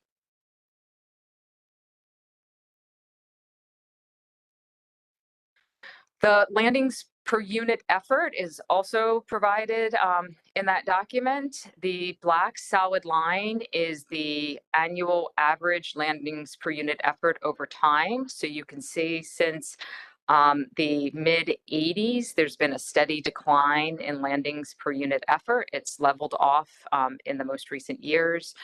You can also see those LPUEs by area and see where the landings in some areas, sort of spike up when the fishery enters those areas, and those landings rates are very high and then drops back down. So like a good example is the purple one, when on Georges Bank, the paralytic shellfish, some of those areas were reopened to fishing with testing protocols. You can see that big spike in LPUE, and then it declines over time. So this is generally how the fisheries operates throughout the region. So in 2023, there were 36 vessels that landed either Surfclam alone or Surfclam and Ocean Quahog. That was up 3 from 2022. Although I'll say overall, the combined fleet for Surfclam and Ocean Quahog has generally remained stable. Vessels tend to shift back and forth, whether they're targeting more Ocean Quahog or more Surfclam. So you see a little bit of movement there. There were 8 processor dealers that landed either Surfclam or Ocean Quahog in 2 states. And the Surfclam X vessel value in 2023 was $28 million, which was just about the same as 2022. So even though the landings went down a little bit, the prices per bushel went up a little bit. So they pretty much ended up in the same place in terms of fishery value. NOAA has their quota monitoring website online, so we can pull data through the current year. This is data through July 31. The quota is 3.4 million bushels for Surfclam. That green line on the graph is the quota rationing trajectory. So if the landings were taken at a perfectly steady rate throughout the year, the landings would lay on top of that green line. As I noted, the landings have been substantially less than the quotas in recent years. The 2023 landings are given in that, that gold dotted line. The dark blue is the 2024 landing. So as of July 31, they're landing at a slightly lower rate than they did in 2023. So the fishery performance report was developed on July 10th when the advisors met. As you know, all of our advisors are asked a series of sort of consistent trigger questions. Our advisory panel for Surfclams and Ocean Quahogs typically identifies a number of critical issues that they want to highlight for the SSC and for the council. And there's a lot of detail in that document, so it's really difficult for me to cover all of that. So I'm going to touch on those critical issues for you here today. I'll also note that the advisors again indicated in their performance report that they'd like to see status quo quotas for the upcoming fishing year, because that quota stability translates into stability in the fishery and stability in their markets.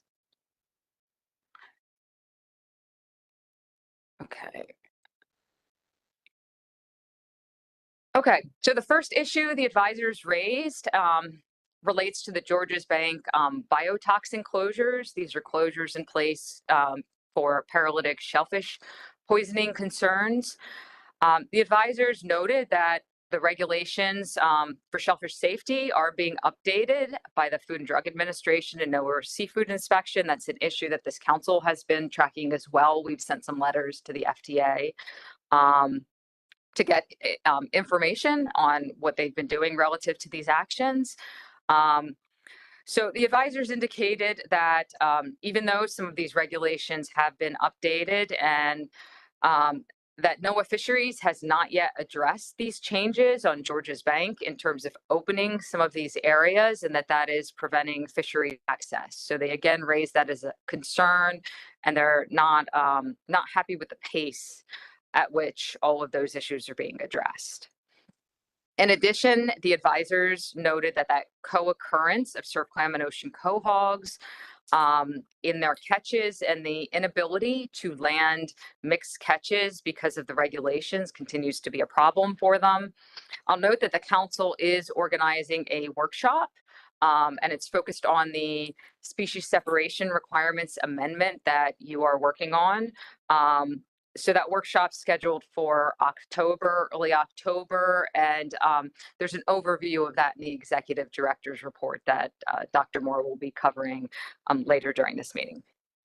So some fishing industry members had met in advance to develop some preliminary input that they wanted to pass forward for this workshop, and that's available in the Fishery Performance Report, Appendix A. Oop, I jumped ahead one. There we go. So in terms of research, advisors wanted to highlight how they thought it was very important to support research in the Great South Channel Habitat Management Area. That area was put into place by the New England Fishery Management Council under its essential fish habitat authorities. There are some specific clam access areas for fishing that have been identified within that habitat management area. And the advisors really want the utility of those closures to fishing access to be re-examined. And interrelated with that topic, they also noted that for the Magnuson-Stevens Act reauthorization, they wanted to see stronger requirements included for the review of essential fish habitat designations and any associated management measures like gear restricted measures or prohibitions on fishing in certain areas that are of concern. Advisors continue to note that access to fishing grounds, including wind development, continue to be an issue for them. That between wind energy and aquaculture areas, protected marine areas, monuments, and all these other offshore uses, that fishing access has generally become a more critical issue. And they noted that they felt that BOEM has been resistant to cooperation with the industry in terms of conducting wind development in a way that they can really fish within those areas and have access. But the advisors also noted they have some concerns to survey mitigation plans as well. So the current NOAA fisheries survey mitigation plans, which discuss taking some of the clam survey areas where wind development is occurring out of the survey entirely. So they are concerned about that.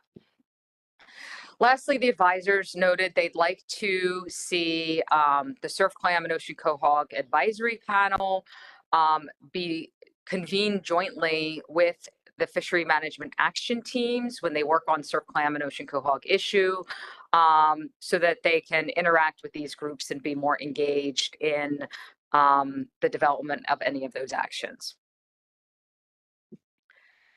So those are the critical issues. As I noted, there's a lot more in there that I'm sure you've read through at this point, but there's a lot more detail that the advisors provided. So I just want to remind everyone for Atlantic Surfclam, we do have a general flow for setting our catch limits for this fishery. We typically start with an overfishing limit, and then the SSC considers that information and scientific uncertainty, recommends an acceptable biological catch. The council recommends an annual catch limit that's generally set equal to the ABC, and then takes management and uncertainty into account in this fishery by setting an annual catch target.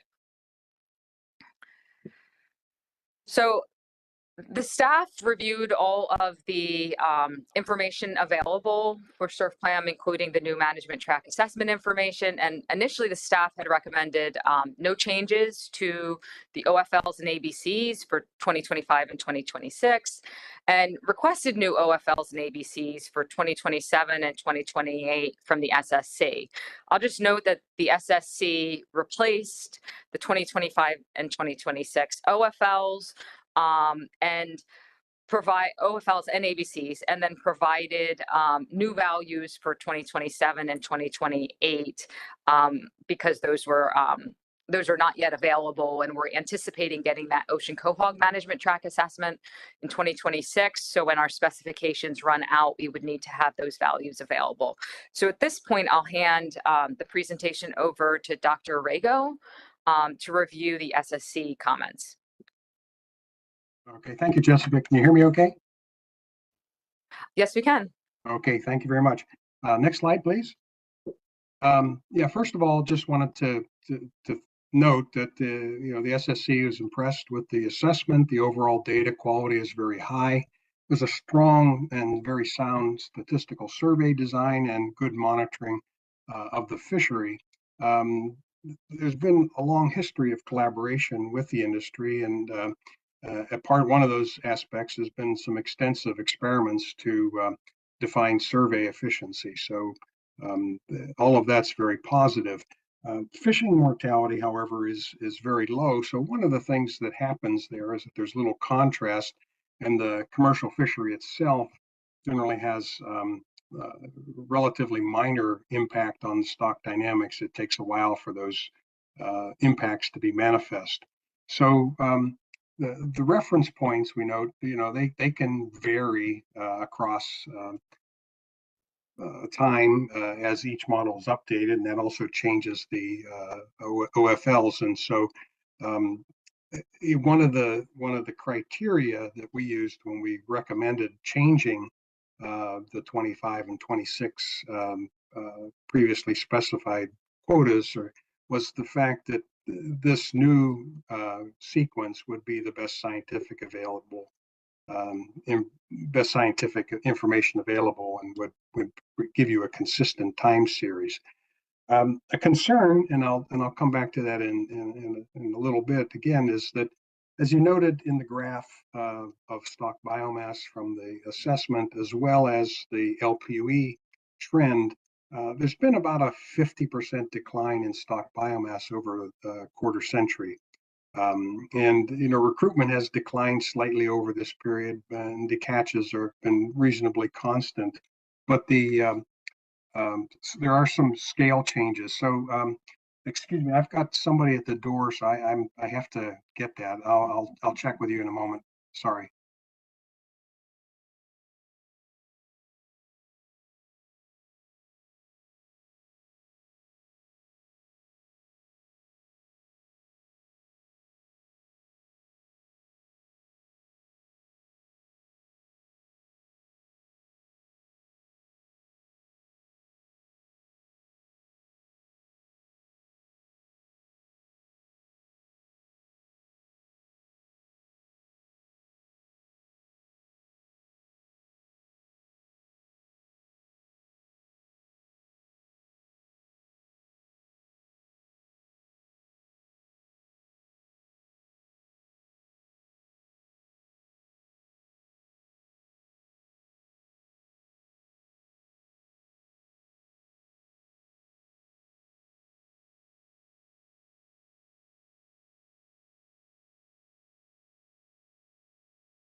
Mr. Chair, if you want to save some time, I do have the Quahog slides at the end, and those are relatively quick. If you'd like me to run through them while we wait. Yes, go ahead. Okay, I'm sorry. I'm back. I apologize. Yeah. Some of you may know I'm not quite as nimble as I used to be. Never was too quick, but definitely was not nimble. So anyhow, if I may continue, sorry for my sincere apologies. So the first thing is, this decline, and it's been lightly fished, only about 20% of FMSY. So, and the model itself depends heavily on the survey catchability. This is kind of closely related to the fact that the stock is fairly lightly fished. So the survey catchability is an important factor there. So next slide, please.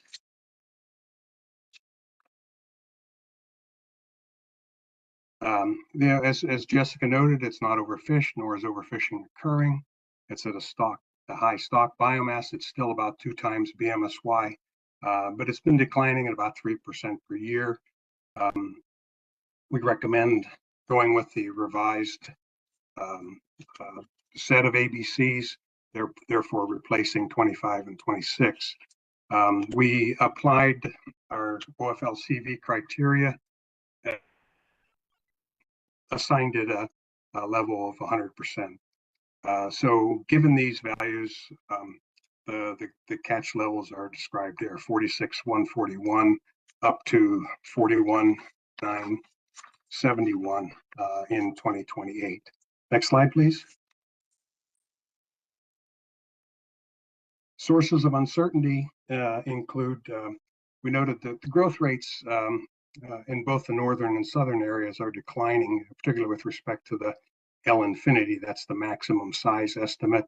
And in the south, the K parameter, which is the rate of approach, that is how fast does it accelerate over time, has been declining. So both the maximum size and the rate of growth is declining. Whereas in the north, it's not quite clear what's going on. The K parameter, that is the growth, the overall growth parameter is increasing slightly. So those results are not consistent and need some further work. There's kind of a dome selectivity pattern. It's not quite as pronounced as we discussed yesterday for golden tilefish, but it has some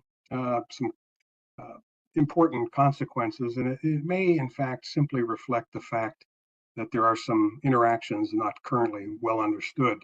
You could see in the graph that Jessica presented that there is kind of a sequential pattern in which areas are sequentially exploited. The catches rates are initially very high, but then decline as the commercially viable, that is the ones that have the highest catch rates, decline. The base rate of abundance is still very high, but they're not in the concentrations that are economically feasible.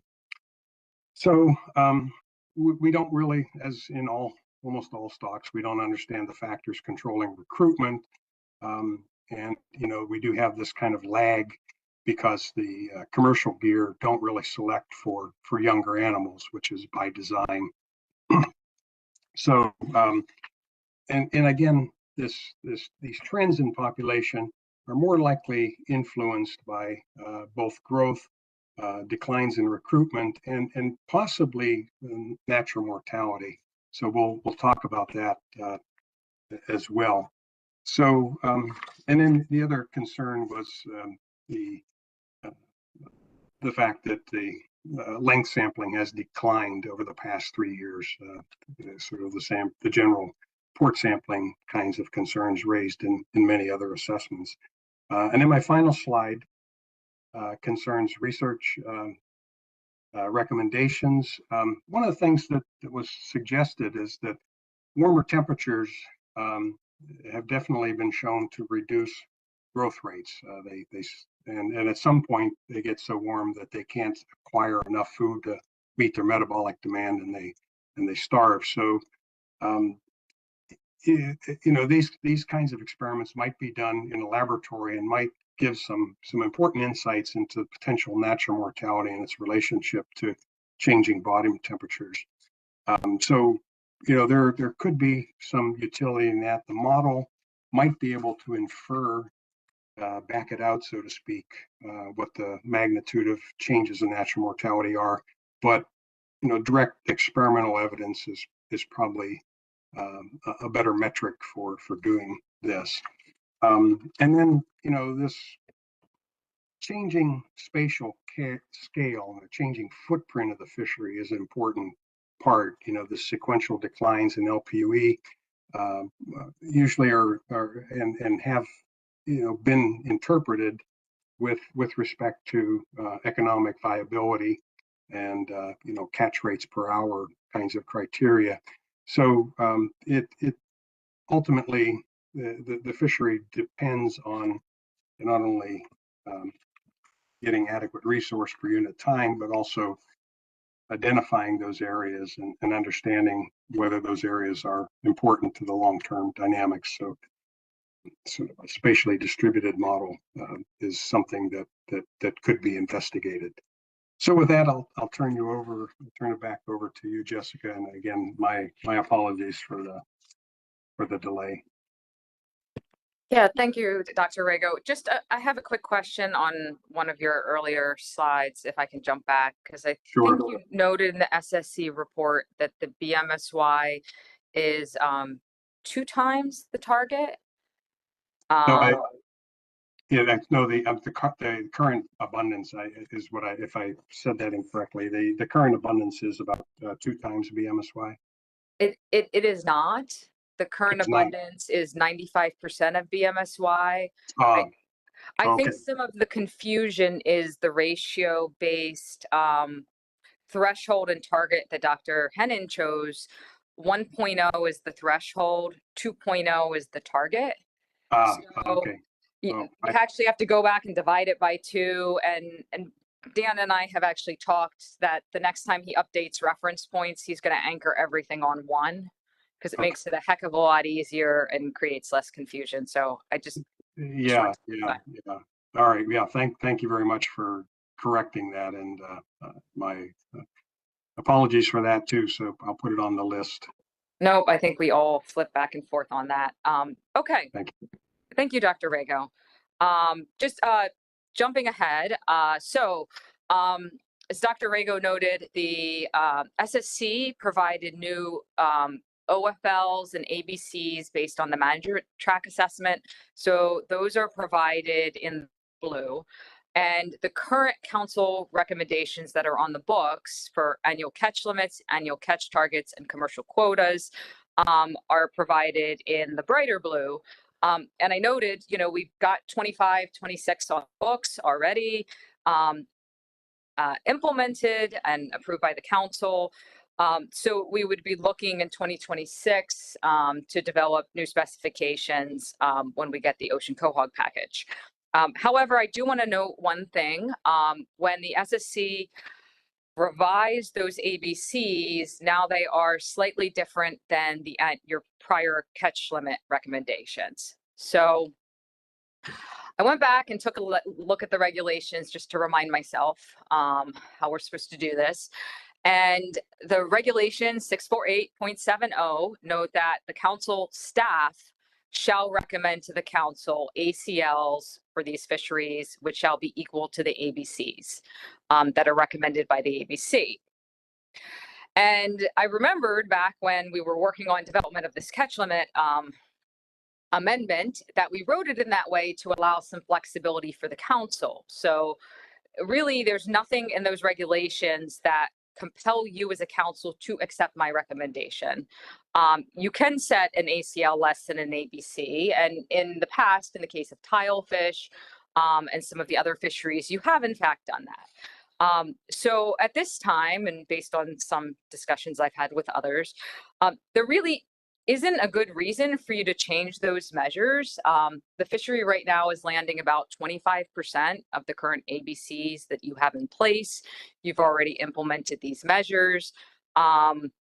So this is a case where I'm required as staff to recommend to you to set the ACLs equal to the ABCs. But I'd actually kind of prefer it if you just ignored me. And it's probably the one case, right, when I'm saying maybe you shouldn't listen to me, and it might be okay to leave things as they are. So I'm just putting that out there, but I do have to make sure I follow the regulations. Staff doesn't recommend any other changes to any of the other management measures for surf clams. The ACTs would be status quo. These are the same ones that have been in place in the fishery for many years. And the quotas, that 26,218 metric tons, that's the same quota that's been in place since, I believe, 2003. So that's consistent with what the advisors have asked for, which is stability in terms of quotas. The staff also recommended in the staff memo continued suspension of the minimum shell length requirement standard for 2025. Last year, after your recommendation was made, NOAA Fishery conducts an analysis of the numbers of undersized surf clams that were landed in the fishery. That was 19.7%. If it goes above 30%, the regional administrator is not able to suspend the minimum shell length based on the regulations. However, that's not the case here. We're at 19.7%. And staff also recommend that you continue to monitor spatial differences in the fishery. There are regulations on the books that say you can close areas if there are lots of small clams, but not a lot of large clams. Also in that, that area, there are maps that Dr. Hennon provided this year for you. We don't have recommendations for any closures for small clam areas, but again, we should continue to look at these regional and spatial differences as we go forward. So with that, Mr. Chair, I'll take any questions, and you can decide what you want to do. Any questions for Jessica?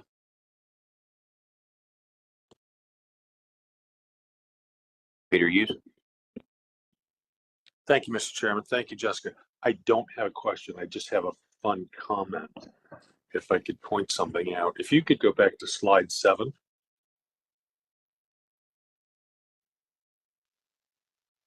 That's the one that shows the spike in effort in southern New England and Georges Bank.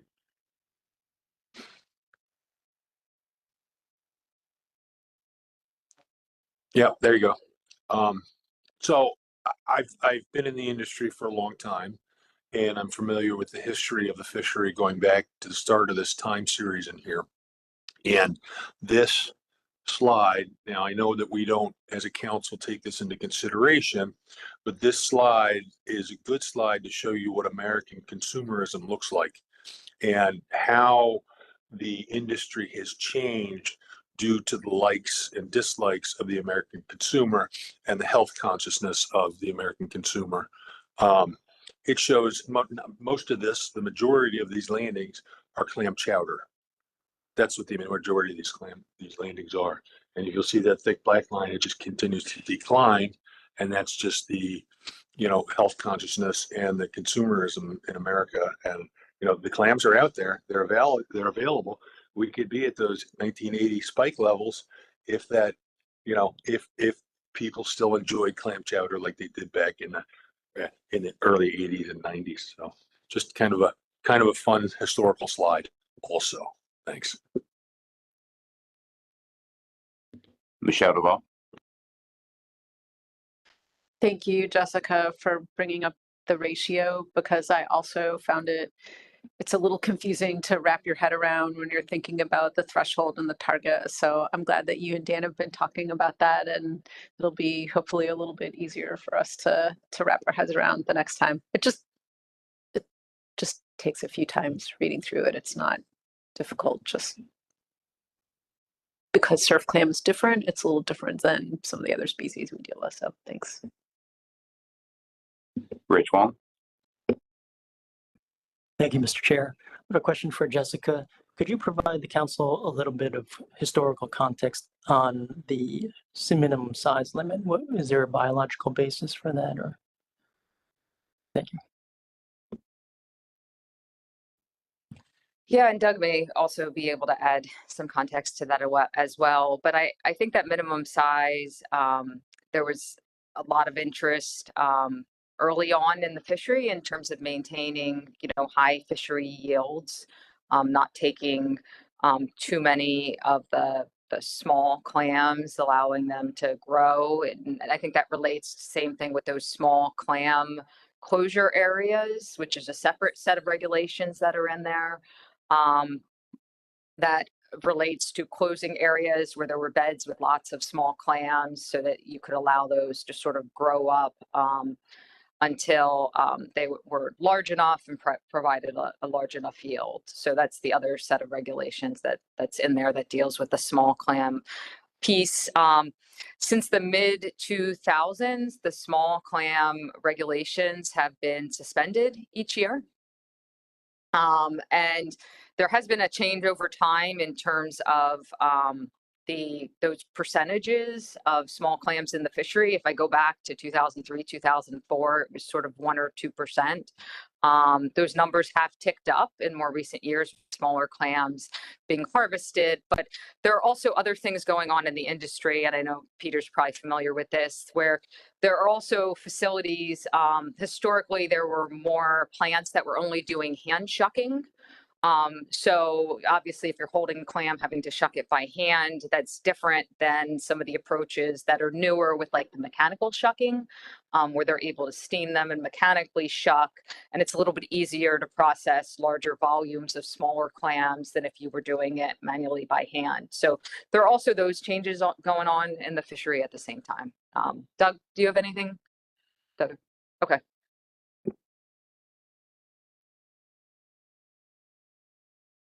Anything further around the table? Anything from the audience?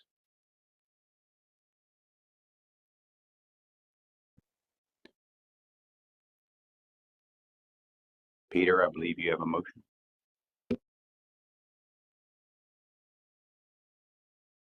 I do. Thank you, Mr. Chair. Just let it pop up on the board. Yeah, there we go. There's the draft motion. My computer's way slower than that. Move to request that the regional administrator suspend the Atlantic Surfclam minimum size for 2025. Seconded by Mike Louise.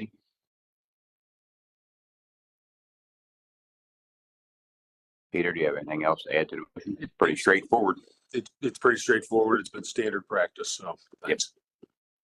Mike, anything to add? Just as long as Jessica's okay with it after the comments before. I want to make sure we're not crossing up Jessica.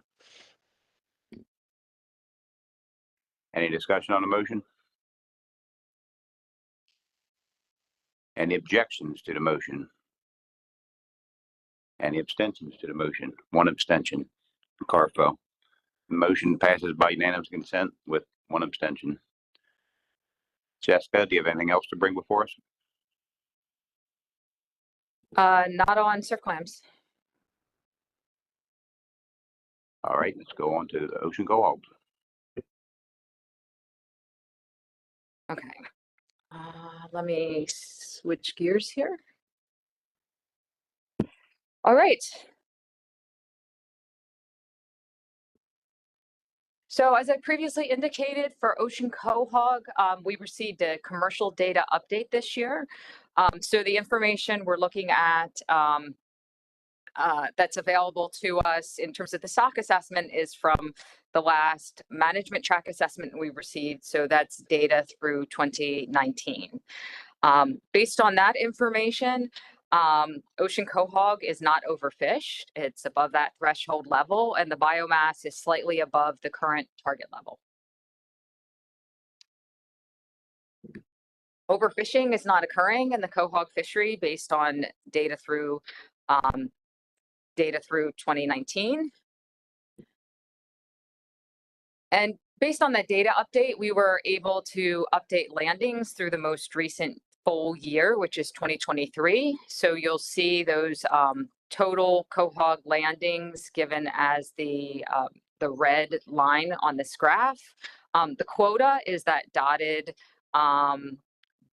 dark line. So as you can see, since I think it's like 1999, the quota has not been taken fully in most, the last 2 decades or so.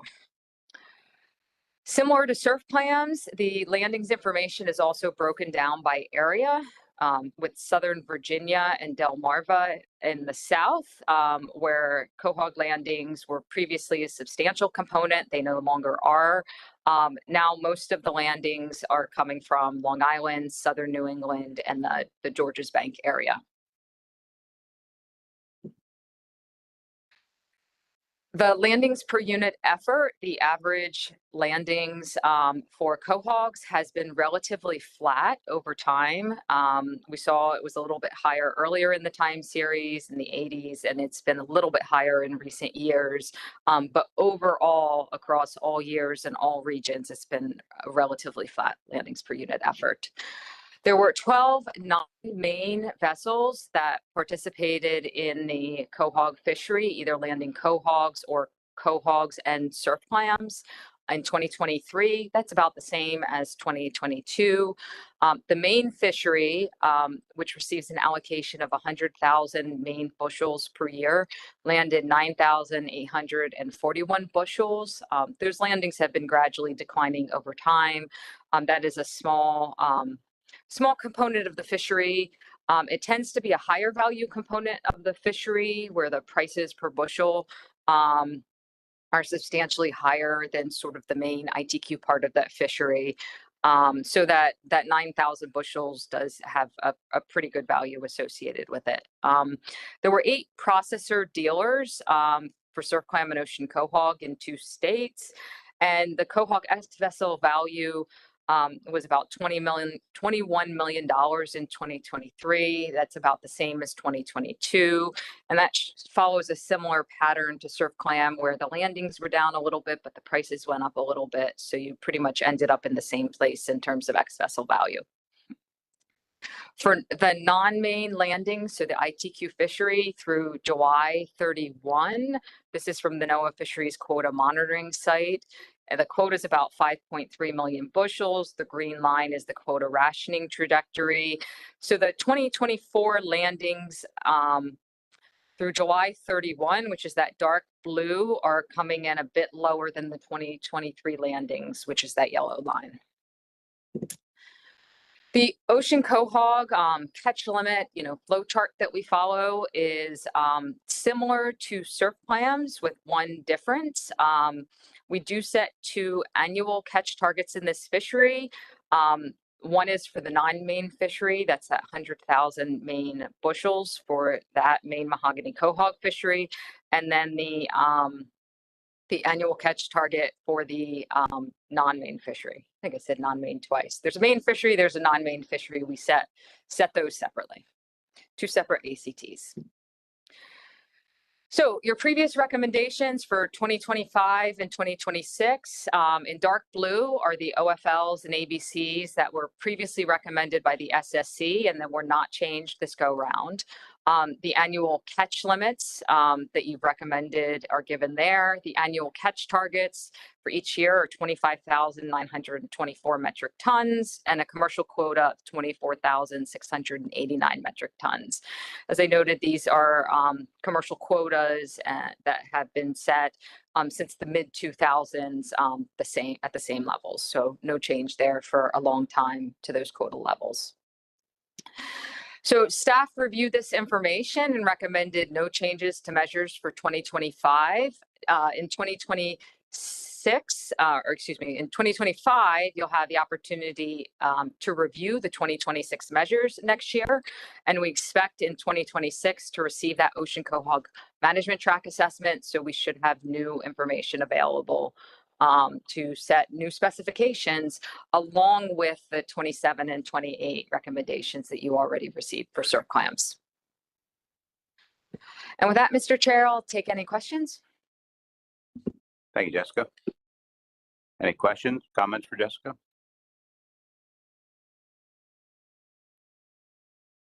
Michelle Duval. Thank you, Mr. Chair. Maybe just one quick question, Jessica, on sort of I know the council's obviously been keeping up with the FDA biotoxin issue and sent letters in. I mean, is there any I don't know, light at the end of that tunnel, I guess, in terms of when those might be changed? So and Doug can maybe touch on this, but it's kind of a 2-part process to this. The FDA and NOAA Seafood Inspection are figuring out their regulations and guidance. And I think once those are finalized, then GARFO can look at potentially making any changes to how any of those closed areas are handled.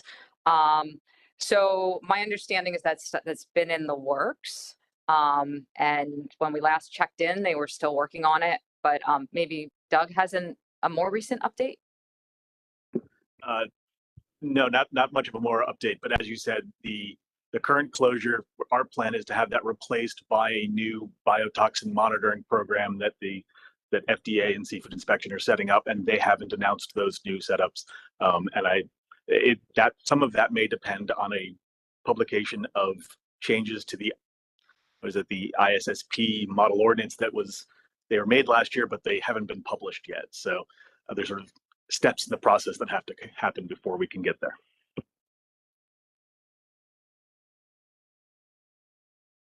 Yeah. Any other comments, questions?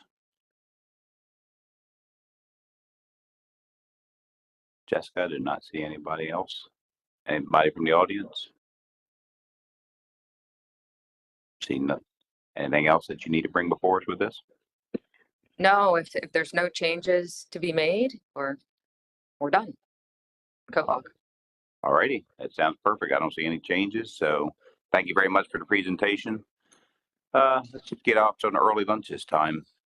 We're going to have a busy agenda item this afternoon, and we need to get out of here because they have other plans this evening. So 1 o'clock sharp, we will start at 1 o'clock. See y'all then.